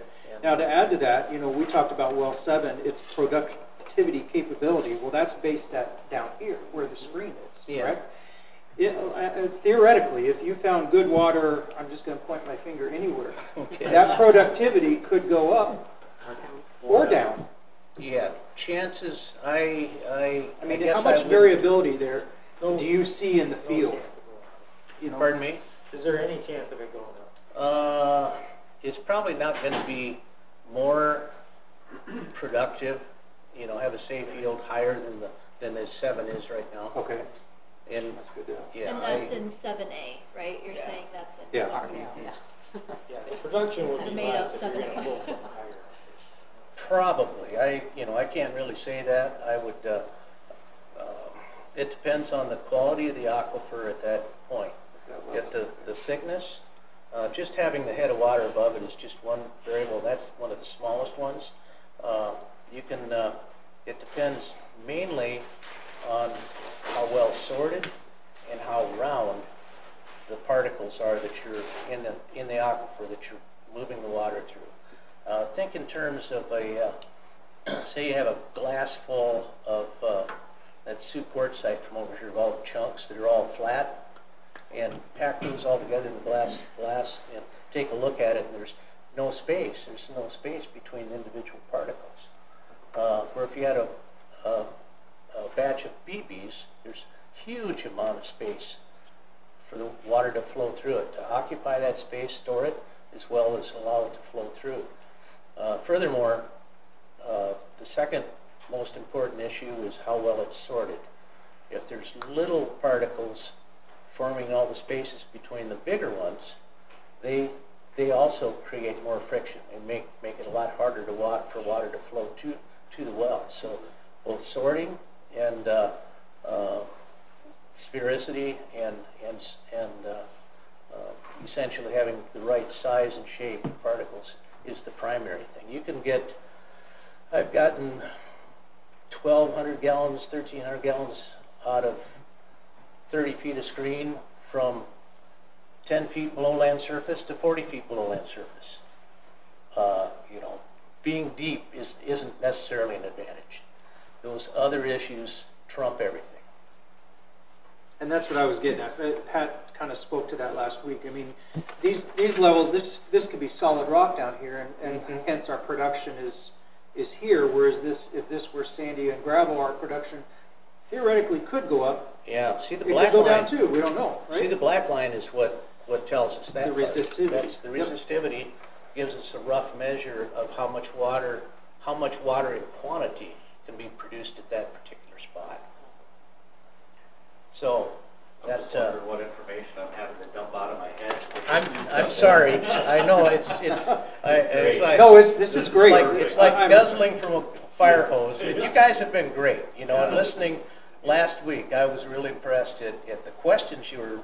It was obvious you were grasping these concepts that are a little tough. And yeah, frankly, I've been at this for almost 50 years. So, with that being said, anybody else have any other questions from Dick? What's the likelihood that if we drill a test well at a shallower depth and we pump that, but it's a 5-inch and we're pumping it at a lower rate, and then we go and put it in a production well, pumping it at a higher rate, and then our quality changes? Okay. What sort of risk do we run of that happening? Between a test and a production? Yeah. Yeah. Okay. And the idea is to scale everything. Say we do a 5-inch well and we are able to pump it at say 100 gallons a minute. that you're going to end up pulling water from a fair, have a fair sampling zone, and I'm only going to be sampling 10 feet instead of 80 like there is in that guy. So that's part of the trick, is to scale everything so it fits. So you're going to get, the trick of test well drilling is to try to, as best you can, replicate the conditions, the pumping conditions you'll have without going to the expense of spending $100,000 on a production well, and then find out that, my gosh, the radionuclides are all screwy. We're there. We've already done that once, and I've always heard the definition of insanity is keep doing the same thing over and over again, expect a different result. So is there like an equation that is used for that scaling, or is it just like you know what you're talking about? I don't. Well, it's kind of halfway. Yeah, there's the science. You know, I always say that geology is my science and well drilling is my art, and really these kind of fall somewhere in between. What are the chances of you hitting the same type of material within 100 feet of the old well? Same type of material, it's pretty good. But and we the won't. Same production. Same. Let me rephrase that. The same quality of water. I would say, like I said a little while ago, if we developed it up at 180 to 280, where what the LTP guys, when they drilled 7, said that there was a productive zone there, a gravelly sand they called it. And I know it's not a gravelly sand because it's by what I see above it, that's impossible. So how does that compare to what 7 is now? I don't have that in front of me right now. How does the 180 to, would you say 180 to 220? How does that compare? 180 to 281 was when they drilled 7, they bypassed an aquifer at that point. My guess is, and it's an educated guess after looking at the Split Rock Creek for 30 years, that level is a better analog to well number 6 than it is to well number 7. You're more likely to get the quality like you'd have out of number 6 in 7A than it to be similar to the water that's out of 7 that's only 100 feet away. Yeah, you're really think of it as 2 aquifers that are, in part, you know, they're pretty distinct. There's a fair amount of aquitard and aquiclude between them. It's shales that allow water to flow through it at the rate of a foot a century versus the aquifer materials that allow it to flow at under pumping duress at a foot a day. So, and we noticed when we pumped well 7 at the lower rate, we got lower radium levels than when we pumped at the higher rates. I'm not sure of the reason for that, but that told us a lot, actually. So.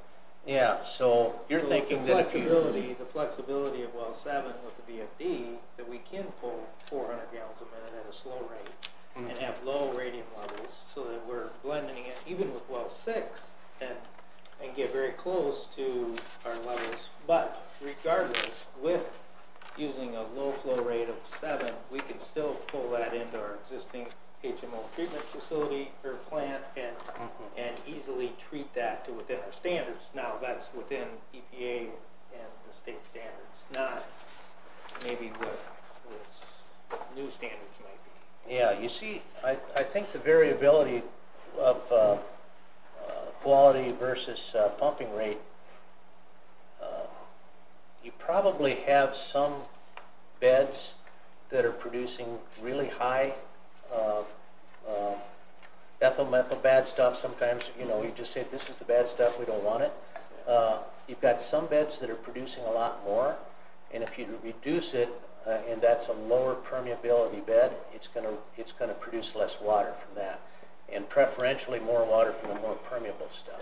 And that's why you would, That's what we, when we were looking, we were talking about it before, that was one of the possibilities, but there was somebody that said that we had some parameters that were inverted from that. yeah, that's what I heard today too. I don't, that's not necessarily the case. And I almost always have to look at those numbers because I'm more of a visual guy, just hearing it, it doesn't make sense. So I'd want to look at that. What else? I'm still game. Wow. So with that being said, we, this is a tough decision. We want to try and compare well 7 There's with some- the there's some- theoretical. These numbers too. I didn't make enough copies for anybody. You didn't? Everybody. Okay. Maybe I've got 10 here. Okay. That may be enough. But that gives you an idea of what I would do, and I would ask John to review that and go, okay, how would you want to do this if we go ahead? Because I think having your engineers look over that and go, what exactly do you mean by this? Okay. Is fair enough. Okay. All right. So what did you include in this? Did you include pumping it to the sewer system? I think there should be plenty.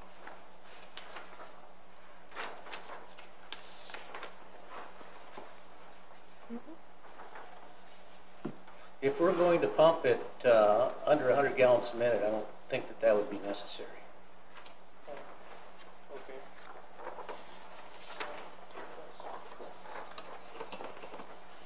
George, you made it all the way around.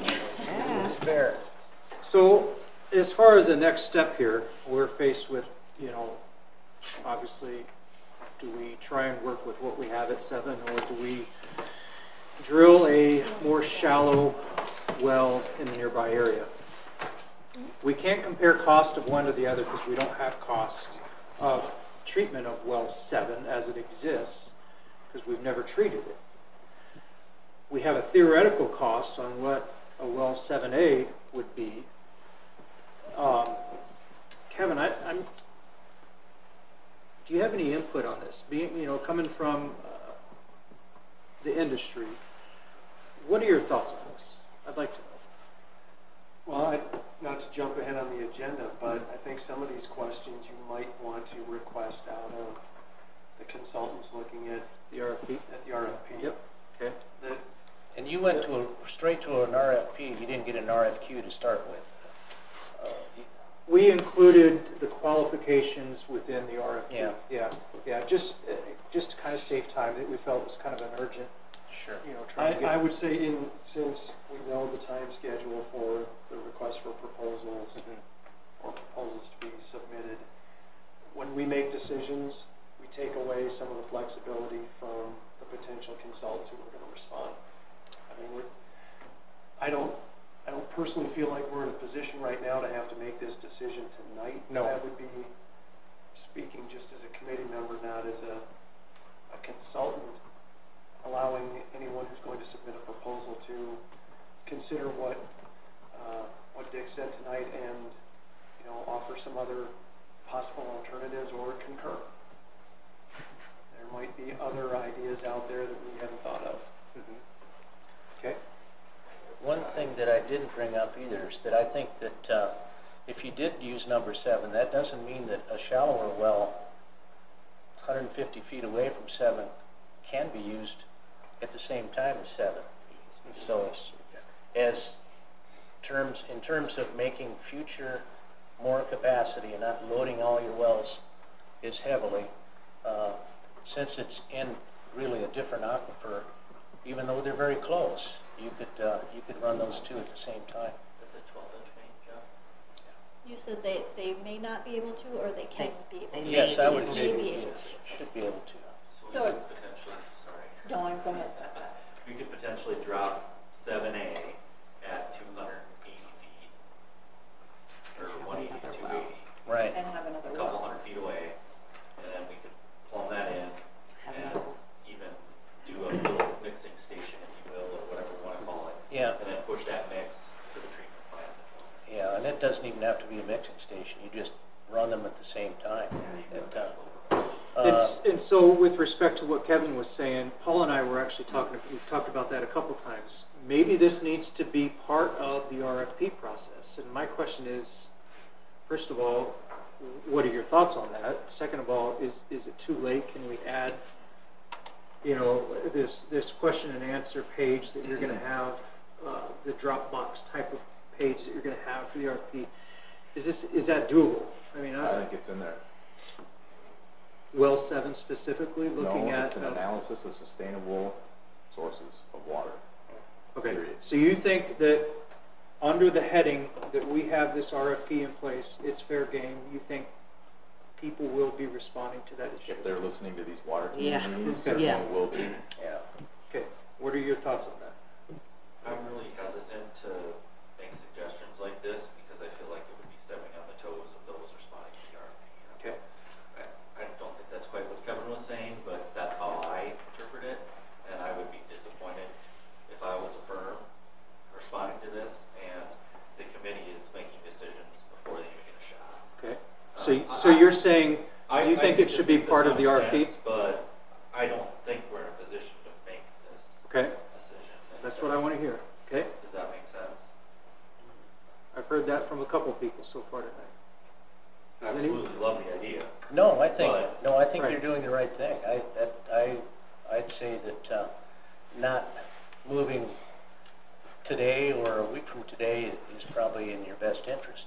It kind of depends on how dire you think this summer's pumping season might be. That's the big question in my mind.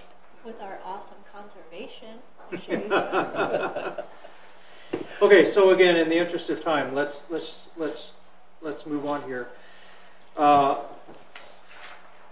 Just to wrap this up, do we feel, and I want to hear you say this, is this something that you feel like we want to rely on the RFP for the next step for Well 7?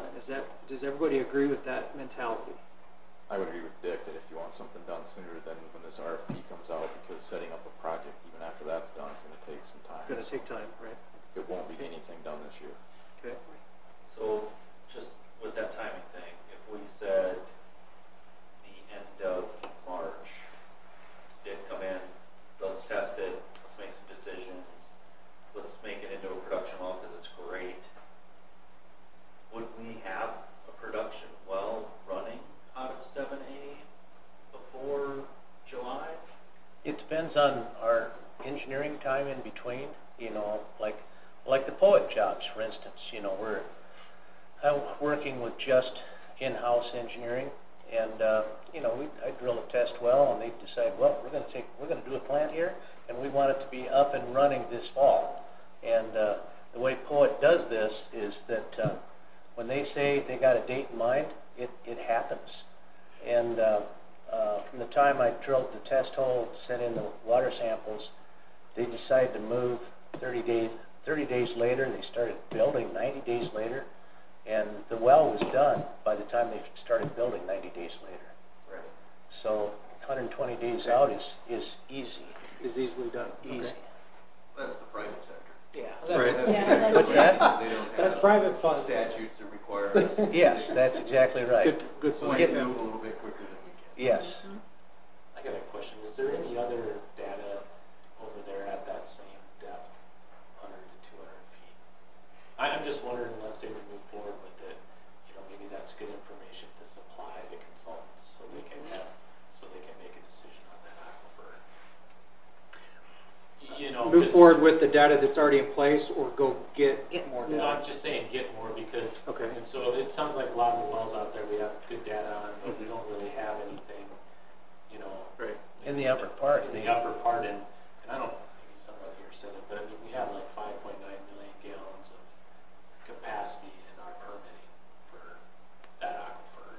So I mean, it's going to be a part likely of what we have, and so if it can add to them making the decision, I mean, they might pay the $25,000 on their own.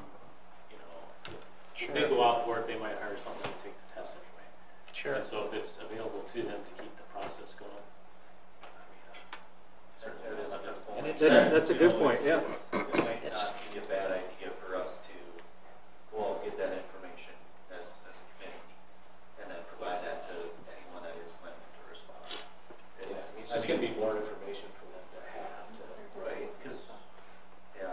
time is an issue, right?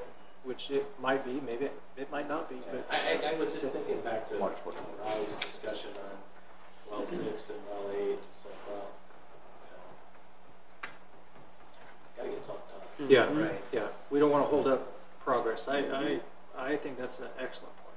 Well, and back to that, our RFP is supposed to come in, we're supposed to have all those proposals in by March 14th. Can we get this data? No, I don't. It doesn't have to be for them to have the proposal. Oh, I you're thought gonna that's what you're you- gonna select who you select off of their Oh. qualifications. Yeah, we I'm don't just have saying any. that this is data. No Oh, different so than after we information. select Just more somebody, data. give It's that. just more data. Oh, okay. I'm not saying Supply. develop the well. I'm saying simply No, just I do thought the you meant- $22,000 Yeah. part and give Right. that to the group and say, well, this is more information. Here's more than info. know. I thought you wanted this information out there before we got the RFPs. No, they don't. No. They wouldn't. Yeah, that makes, I Okay. get you now, yeah, that makes sense. Because then we have it, and then it's basically a jump start for whoever is selected from the RFPs. We already got this info for you, open ups. And the risk is, Yeah. call it You've got some interest, you know, I found out about the RFP, not from Pat, but from a couple other engineers calling me. Oh, really? Okay. I mean, I would assume that was their thought process. Yeah. Because they're thinking the same thing. It's like, well, Okay. we gotta deliver water sources, and that means what kind of quality, what kind of capacity. So it's just, information that would be worthwhile. to me, I don't want John to be put in a goofy spot. Are you sure? No, I'm trying to be fair. Well, that's good. With this $25,000, is that something we would still run through our city engineer? Something that Paul Sano would handle? I am the city engineer. Well, that's. Sorry, Yeah, would we have Paul do it? Would it go through John? I think that you I should, just don't want to put him in an uncomfortable spot Yeah. with others who are responding to the RFP. That's It's- all. it's not a big deal to review, run it through a more extensive review. I'm a scientist.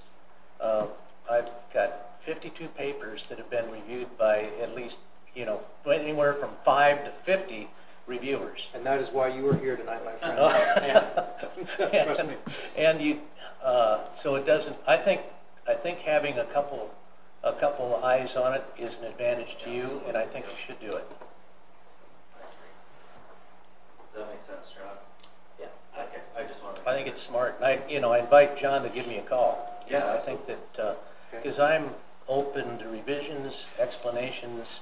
I was going to do a narrative of how this would all be taken in, and I ended up with excessive phone calls today. I was going to do that earlier, but I. Provided is amazing, and that's a good number for us. You have been incredibly helpful, Mr. Hammond. I do appreciate it. Thank you. That's. So with that being said, you see what kind of fun job this is to try and steer this ship? You 1 minute you're going one direction. I mean, it's a very complex scenario. Yeah. With that being said, what are your thoughts? Do we want to present the idea to council to pursue this 7A test well, so that information can be available for who this RFP is awarded to sooner than later? I guess is that how everybody is seeing this? That's how I'm building the picture in my head. What are your thoughts? Anybody opposed to that? You're saying in a couple weeks, effective now. And Jason, like you were saying, we're probably going to do that anyway, right? That's probably going to be part of our water supply anyway. Well, I'm just saying, Theoretically. there's probably going to be some level of coordination with the professionals that do that work. I mean, is 100 feet away from well 7 the spot that everyone looks like to do the test? Right. I don't know. Right. So I guess we can do it either way. We'd want it to be 100 feet or more. In the event, we'd have to abandon number 7. Sure. Yeah, we definitely do at least 100. I mean, we've got an acre. We definitely, I think. I mean, I think it's all about that. 3,000 feet away, he's seen something similar at that same depth. So I mean, I think uniformly, from what he's saying is, if we know something up in that area, that would be helpful. I mean, we, So if we go 500 feet away, it might, be the well, I mean, same 3,000 feet, 500 feet should be somewhat similar as well. Oh, yeah. Yeah, so I mean, maybe that's the okay spot, and since it's something that could be, a production well in the future, I mean, having it right there would be ideal on the land, I guess, so. Can that pipeline be directly connected to well 7 without having to move the pump house, John? Have the pumps? Care to what? Can that new, if we were gonna put a pipeline connected to that well 7 where it's at currently, that could be done without moving the existing Yes. pump house and wells and just go in? Yep. Add to it. Yeah, you'd use everything. Pretty easy. You'd use everything to it. Yeah.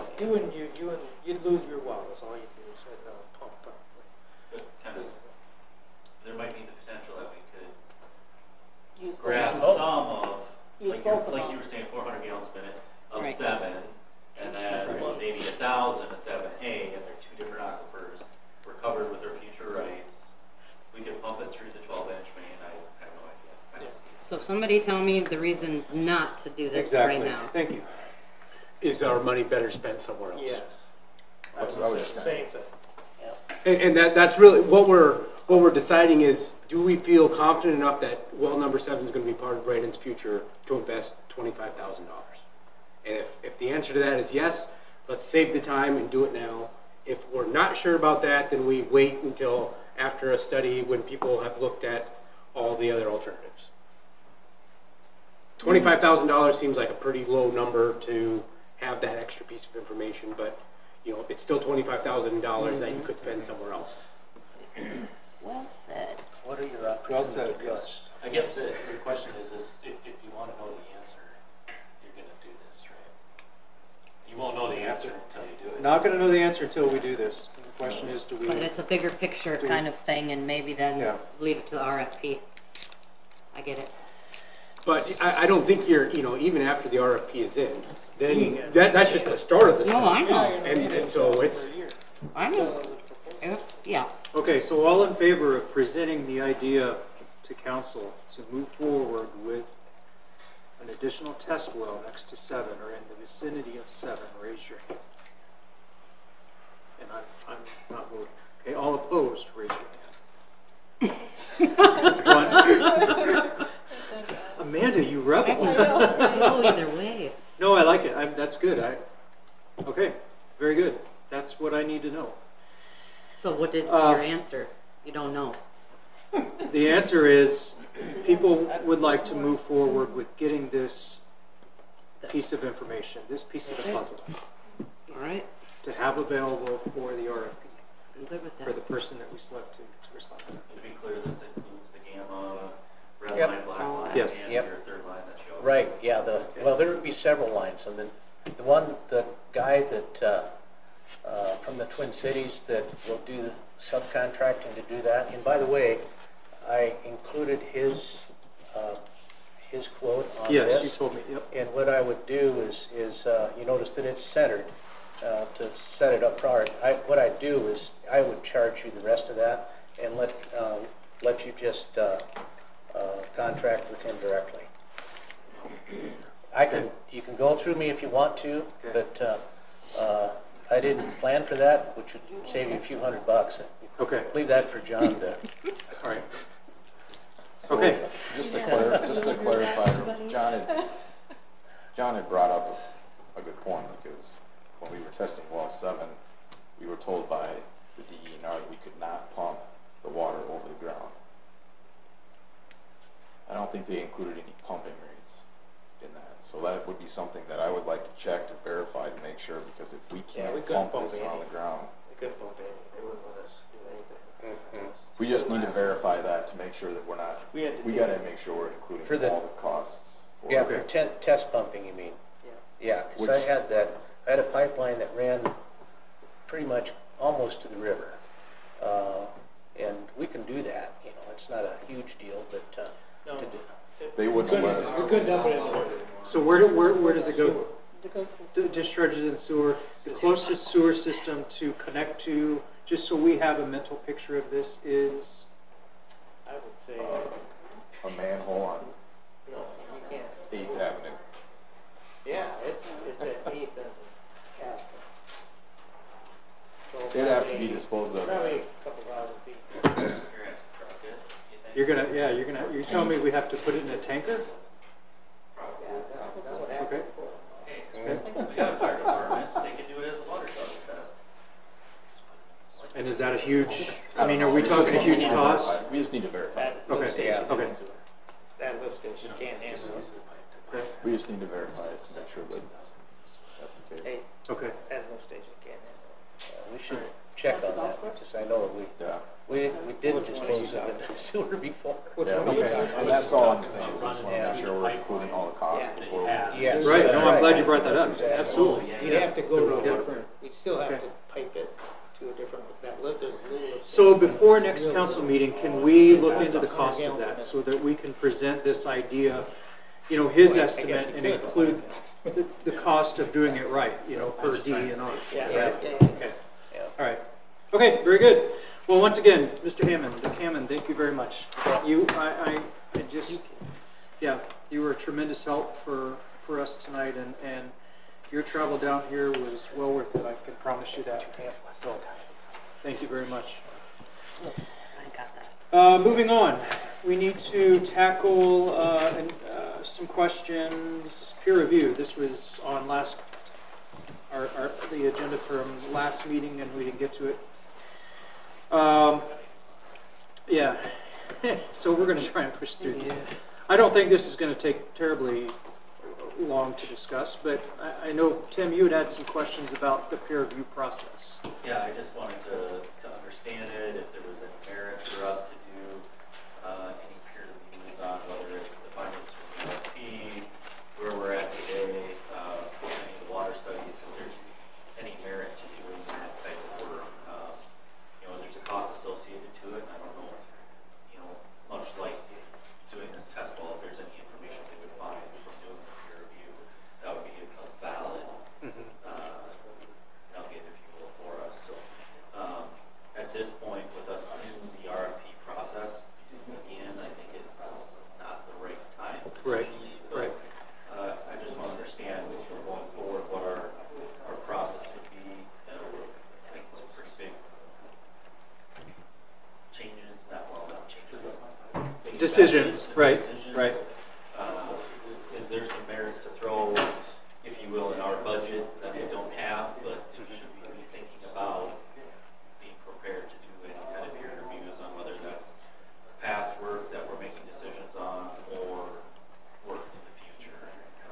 Okay. So just wanted to have an open discussion about it. It's not that I want to go a certain We don't need to make a decision tonight. No, We just, no, yeah, I just wanted to yeah. have the dialogue about, you know, what's, you know, there's a lot going on here. And I make mistakes at work, as all of us have, and the peer reviews is what saves your tail Sure. on some of that stuff. So is there some merit to do that? We've been super fortunate to have a lot of great experts like Mr. Hammond come, donate their time.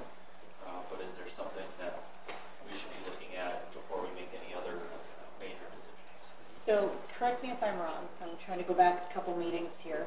A peer review is you have a report and you send it to somebody and tell them what the report was supposed to do. And then they say, yes, this report meets the scope of work. It's basically a proofread of a plan. Right, but it doesn't say, They should have done something they else. should have done this, they could have done this, they could have done this, they could have done this. It doesn't give you other Other options. options. Right. It just, you have a scope of work that you provide to this reviewer. The reviewer looks at the report and it says, yes, that meets the scope of work. It may not be what they would have done. Right, right. But it meets the scope of work. Right. Is that what a peer review does? I just want to make sure that I'm understanding what a peer I've review seen does. it to that level, and I have seen it to a level of there was options that weren't brought forward that could be options, and it's more of a, these are just options. It's not, this is the whole information about the option, it's just, these are other potentials. So I guess I've seen it other ways. Okay, I'm just trying to grasp what a peer review is. And I'll shut up here in a second and let the engineers talk, but I contacted quite a few engineering companies regarding this, and you know, it's one of those deals. A peer review sometimes will pay for itself and sometimes it won't, right? Sometimes it'll say, actually, we disagree with this amount, you know, the capability of whatever, this system or this pump. That's how I see it. I mean, I'll let you guys speak to it more in depth if you. I mean, we've seen them all over the place. We've been all over them. We've had people do on our stuff. It's just, I think it's the level of risk that you want to know the answer to. And so, I mean, if there's a reason to have one, there's probably a lot of money being spent, or maybe there hasn't been any oversight on it. So, I don't know.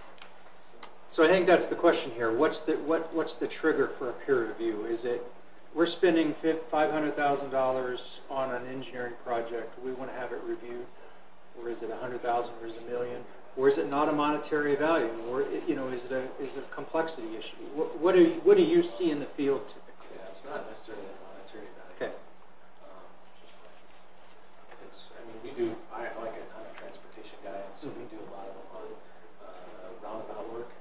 So people that have them designed, that come in there and review them and check their designs. I mean, that's one instance, and it's not going through and saying, well, did they, should they not use the roundabout? It's simply saying, well, if you guys decided to do it, we're going to make sure that the geometry matches acceptable. That are out okay. there. And so, I mean, in regards to the water, I mean, we talked about the water towers, right? Moving forward. And the only thing that we brought up in that discussion was the water model. The model, yeah, right? The model that has everything in the system. So. Okay, and that wouldn't be a peer review. That would be a recalibration and update of the model, not just. If you're going to look at it, then go to the next level and recalibrate it. Go out and do hydrant flow tests and some other efforts to update it. If that's your desire, then you're not far off in doing a peer review. And I don't know if that's what Tim was.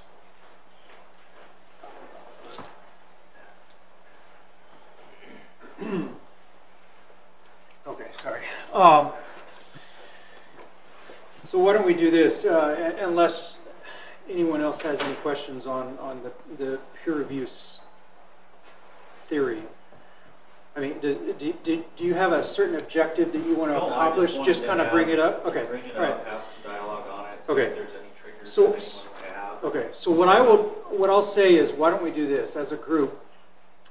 In your spare time, and I know you have a lot of it, right? In your spare time, investigate the peer review process. Figure out when towns, when cities typically use a peer review for what type of projects, so that when we see them come across our table, we can say, hey, wait a minute, what do you think about implementing this process for this project? Or not, just so that we're better I guess what I'm saying is educate yourself so that we're better educated on when and why a peer review is used, so that when that gets pushed in front of us, we know where to go with it. Is the best way to say it. All the dialogue I was really Yeah. looking for is just to understand that and what other communities are doing or anything like that. So. Yeah. I think some of them are purely based on the knowledge of the people in the city. Involved in, okay. So if they have somebody that's strong on water, they might not have a peer review done on water. Okay. Like if Paul was on water, that was his, that was his thing. Okay. Then he would look at it and be like, well, I can tell you the same thing if the consultants can. Okay. If you have somebody that, doesn't, then maybe it's something like that. Okay. All right. Very good.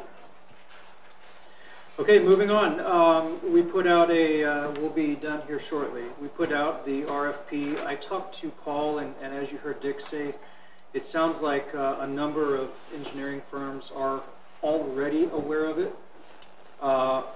One quick question before I address any questions you guys may have. One quick question I had was, and I talked to some folks, some firms, you know, when someone puts an RFP out, typically how do they do that? And the answer was typically it is posted just like what we've done. It's posted on their website. Just so everyone knows, and again, I'm just reverberating what I was told, but engineering firms, it is in their daily wheelhouse to check into the different towns or cities that they work with and understand if they're, you know, involved in an RFP process. So they're kind of on the hunt, let's say, on a daily basis for this type of thing. So I think the way that we've gone about it is correct. I think that's been done correctly. The reason I bring that up is because I've had some people ask me about it, and I just want to clarify it. I think what we're doing is the right thing. We advertised it too. So and you advertised it, yes, yes, yeah. But that's just a little side note. Any questions on the RFP? After we were given the document and able to read through it. Anybody have any quick questions or concerns? Okay, very good. One quick thing, I'm going to give you some homework. I want you to email me on where do we go next, and I think we had one answer tonight. What is left for us to do in the immediate future, in the next couple months? Do we need to even meet? Is that even necessary? You know? Yes, ma'am. I think we need to make a decision on whether to move forward with well 8, because as Dick stated, we need more than just 1 or 2 wells. So even, you know, or sources. So even if we go outside and end up contracting with MCWC, well 6 is probably on its last leg. We're going to need a replacement anyway. So I think we need to make a decision on moving forward with well 8 or not moving forward with well 8 and moving someplace else. But something that is going to take the place of well 6. So that we don't continually nickel and dime ourselves on well 6. Isn't that kind of what this could be? Well, we're still not going to be able to just use this one. We're still going to want something out of the Big Sioux Aquifer, because this is all right. But that's what the RFP stuff is for, right? This 8 is near 6. Yeah. I know that, but what I'm saying is, if we do 7A or whatever, and it comes back and we're like, oh, that information looks pretty good. I mean, the idea of moving forward with 7A is more practical than moving forward with 8. I mean, but I think if we find out it's the other way around. But I think well 6, it's in need of more repair than what we're doing, right? March 5th, we're replacing the casing, the pump, the check valve, the pitless monitor. Yes, it needed. Okay, and some more needed work. Over $30,000. Yeah. And is there stuff on well 6 that can't be replaced? Isn't it like an odd size? We can't. I was thinking there was something with the. It's just more expensive. It can be done. It's just more expensive than normal. Yeah. Okay. He's just doing some maintenance. Okay. All right. But no, I do want to address that. So please email that to me. Okay. And I'm going to take your emails and your ideas. I'm going to bring them up, and if we want to address those, then we will. If we want to table them for later, we will. The other is the levels. I think we need to come up sooner rather than later. The quality standard? Okay. Whenever if we're not going to follow the EPA guidelines, then we need to come up with, because I think agreed. We can't really move forward with anything until we're coming up with something. If we're not going to go by what EPA says, then we need to. That's like grabbing at smoke. How are we going to ever come up with something unless we have every piece of every option that we have to say? We don't need the options. I mean, we don't need to know where we're getting our water from when we just want to know what our end result needs to be. Because we have to come up with what our end result needs to be before we know how to treat water, where we're good. This may come back, you know, and say, yes, you have good water, it's a little bit high. Okay, does that meet what we want? It meets EPA, but does it meet what we want? So I think we need to somehow figure out what we are expecting the quality to be before we can really finalize or move forward with anything else. I feel like it's a chicken-egg problem. It kind of is, because we need, I mean, once that RFP is done a year from now, they'll tell us all the different options. But we know what's in, when it's done, we'll know what quality water is in each of But is said that- spots, right? But is that, don't we need to tell them what we want our quality to be? That's what we went with the EPA standard for now. Because we want all sources that do Right. meet that So we're just Sought gonna go out. with the EPA standard for quality of water. for the RFP, yeah, we already did that. I guess I look at it this way, if we say we want to meet the MCL standards and just say we want, gross alpha under 15 and go with well 6 or 7 or whatever, then so be it. If we decide we want to get, this is completely theoretical, but I'm just showing the other side of the rainbow here. We want all of our water to come from, let's say, MCWC, which has very non-detectable amounts of radium. Then I'm going to tell you that I want my standard to be below 1 because their numbers are 0.0 whatever, Well, then we have to start talking about nitrates, which we don't have to talk about now. So, and I halotrimethane, which is what I, mean, right. Yeah. So that's why I'm saying we need to know all of our We need to possible know- sources Right. before we can. I don't think you'll ever get to that common number. I think you have to, I think as a city, you've done the right thing with the RFP and you have to meet EPA standards. Yeah. Trying to come up with something greater than that, I don't know how you'll do it. You'll never agree to that. I think that I agree with that, that it would be hard to change it. My only thought is if you come out of this group and say, okay, we've met as a group for 6 months, we turn well 7 on and run it through the plant and it meets all EPA standards and it's good. Where are we at? well then why were we here? Well, Right? I just What did we don't know. I don't know that. I'm not asking why we're here. I'm just saying. I just got the feeling, and it wasn't as apparent to me until last week that, when we were talking about the presentation Kim put together, that there was that much disagreement on whether they were facts or not. And I think the 2 items in that presentation that someone could say that they had issues with was that we have safe water, and we can say that based on EPA standards, but I don't. And that's why that came up. And then the other one was that we have the quantity of water for the next 5 years. And the only reason I say that could be out there is because we ran out last year. So someone could say, well, how can we say we're going to have it for 5 years when we didn't have it last year?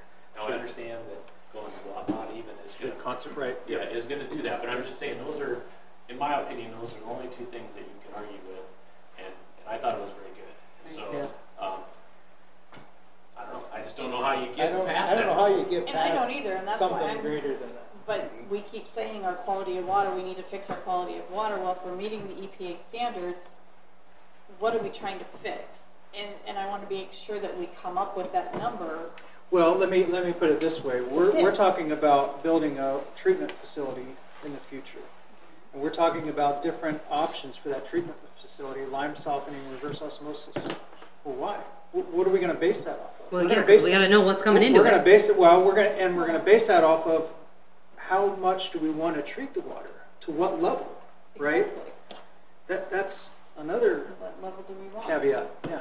Raleigh. That was one of the options that I think got left out when you were talking about options 7. Is He's saying you could blend it, or you could do another well and blend it, whatever. One of the options when he said walk away from it, you've already spent that $1.5 million or whatever it is on it.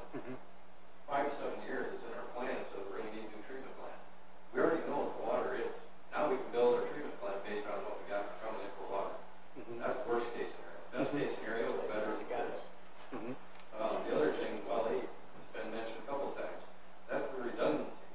If well 6 goes down right now, you don't have enough out of well 3 to produce water, even at your green, yellow, or red levels. It's going to be close, but that's pumping at 24 hours a day. It's only pumping at half the capacity of what well 6 is. So that's the redundancy part of well 8. That's just to keep us going. So I guess I go back to the RFP and all the different options, and I think diversifying is our best option. We shouldn't do solely wells or solely from somewhere else. We should have a mixture of all of the above, and that changes the water completely, right? The design, or the decision matrix is something that I feel that we've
until we go through that entire decision matrix and say, if we did, because decision matrix I've done in the past for plant improvement projects, you have to look at it from well, we could get 20% of our water from here and 60% from here, and we could fill it up with this, and if we do that, the cost model, now all of a sudden we're still making money as a city at $4.50 per thousand. You know, that whole decision-making process, that matrix is something that really I'm hungry for. That's the best way for me to put it is. So we need the From the RFP. RFP, right? Yeah. Okay, which is, what did long we decide, time. a year down the road. Right. So if well 6 goes down and we do nothing with well 8, in a year, we don't have anything to help back Delayed us it up. again. That's all I'm saying with well 8, is the only reason I would bring that up, because if we're the RFP, yes, it's gonna tell us whether that's what we need or not need, or MCW, whatever. But if well 6 goes down between now and the time that we get this RFP back, what do we do? Well, aren't we more than likely going to need well number 8 even if we get water from other sources? I mean, For future, I think that's gonna be something, I mean, are you going to need it? when we talk about preliminary costs of designing our water treatment plant, we're talking about being able to produce 4 million gallons. You're gonna need more wells, no matter what. Aren't So you the guys, redundancy part isn't gonna hurt you either. I mean, you can operate. We're gonna need- wells differently. We're gonna need more wells, but are they gonna be in the Big Sioux Aquifer, or is it gonna be a well They 8? and well should 7? be. That's, That's where they should That's be. Yeah, that's what's where coming that out of the information- RFP, right, but I'm just right. thinking of the, you know, the RFP process is such a long process that if well 6 goes down, what do we do? Okay. Short-term goal, I mean, So, What is the percentage that this is gonna go down? Because I'm starting to get this like, okay, now we're gonna put fear into you and now you need to put up 8. I don't want to do a fear thing, I I really know, don't. but that's what I'm it's a- feeling. It's a what if, I mean, we have to think about it. I don't I'm not- understand it going enough. down that road on Neil purpose? runs through. Huh? We were going down that road on No, I purpose. know that was your plan, but, No, to replace it. right, and I was here for all of that. But now we're Yeah, what is keeping the up with likelihood? 6. Yeah, what's the likelihood that it's gonna go down? I mean, The control panels, basically it's lawn shed. Yeah, it's. So if a tornado or it's even a okay. straight line wind came through, it's gonna wake up all the controls. Can I go back? I'd like to add one more comment. You know, going back to Tim, your comment about, you know, whether or not we buy water, lease water from someone, you're still gonna pay for that treatment capacity. So just realize that even if we buy from someone else, we're gonna pay for that treatment capacity. So that's something to keep in mind. So you're still gonna have a capital expenditure there if we go that route. So I'll ask this, and I brought this up to talk about next topics, and I said email your ideas. So clearly there's a lot of debate here as to what to do next, or if anything.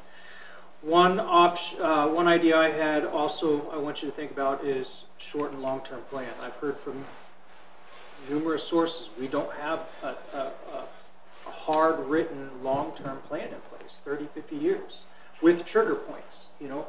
Is that something we can tackle as a group, or should we tackle as a group, as a committee, you know? Won't that come back to after the RFP,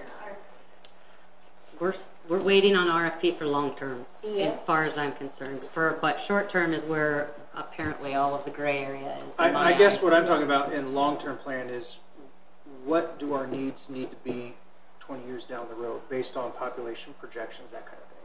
That's what the Not where, RFP is gonna do. not where are we gonna That's what we're get. asking. that's That's what the RFP is asking. All of it Mhm. will come with that. Okay, So long-term's in the works. okay. 40 years, yeah, the RFP was at No, 40 no, years. the RFP is just set trigger points. Oh. It doesn't have a definite time frame or population Time. projection on it. I don't care about population projections, I don't care about time frame, just do trigger points. Yeah. Right. When So we that's in get that. 2.5 million gallons a day, we need to be doing X. When we get 3 million gallons, that's all gonna be variable. You know, like I said before, we've had population projections since we've been a city that we'd be at 5,000 today and that we'd be 25,000 today. Yeah. So if we picked one of those population projections, we'd be way off. Yeah, I agree with that. I think it needs to be a, So the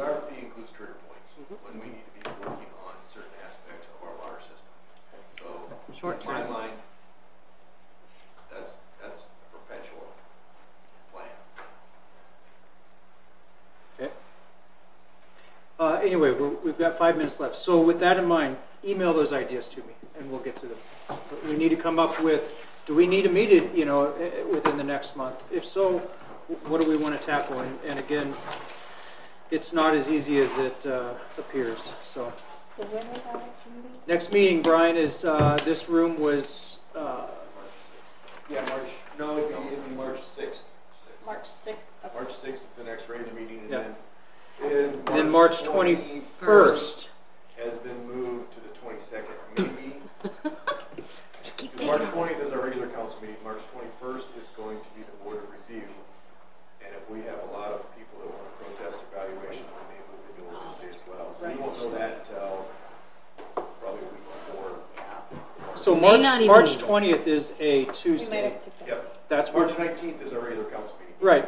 March 20. March 20th is board of Board review. of review. Right, and then 21st Wednesday.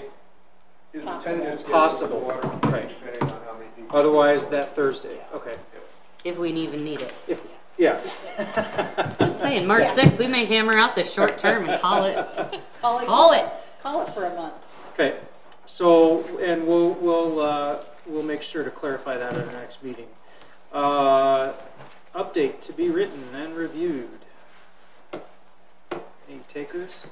Can I throw candy bars at someone? I was just gonna say, I I've could been probably paid, it's read. fine. But who do I need to send it to? Who's gonna be the tutor review? I can review it. Thanks. Kim and Pat? Okay. All right, Amanda, Kim and Pat are your reviewers. Thank you. Anything else? And Next I meeting promise dates I'll be we've more got set. timely than I was last time. What's that? I said I promise I'll be more timely than I was last time. No worries. Life No happens. worries, no worries. We all have lives and work to deal with, so not a problem. All right, folks, with that, any other, yes, sir? Just want to clarify one thing. Jason had mentioned that we actually ran out of water. We didn't run out of water. We were very low. That was the perception. Yeah, your statement said that we ran out of water. I don't want that to be No. in the minutes to say that we ran out of water. We didn't run out of water. We were very low. Okay. Never been out. Stating it the way it is. I mean, if we had no water, yeah, pumps would have been off, the towers would have been dry, the reservoir would have been empty. Number 3 would have no water. I mean, we were very low, but we weren't out of water. No, Yeah. that wasn't. Semantics, Yeah. I understand what you meant. Yep. Okay, Thanks, Charlie. very good. Thank you, folks. Thanks for attending, everyone.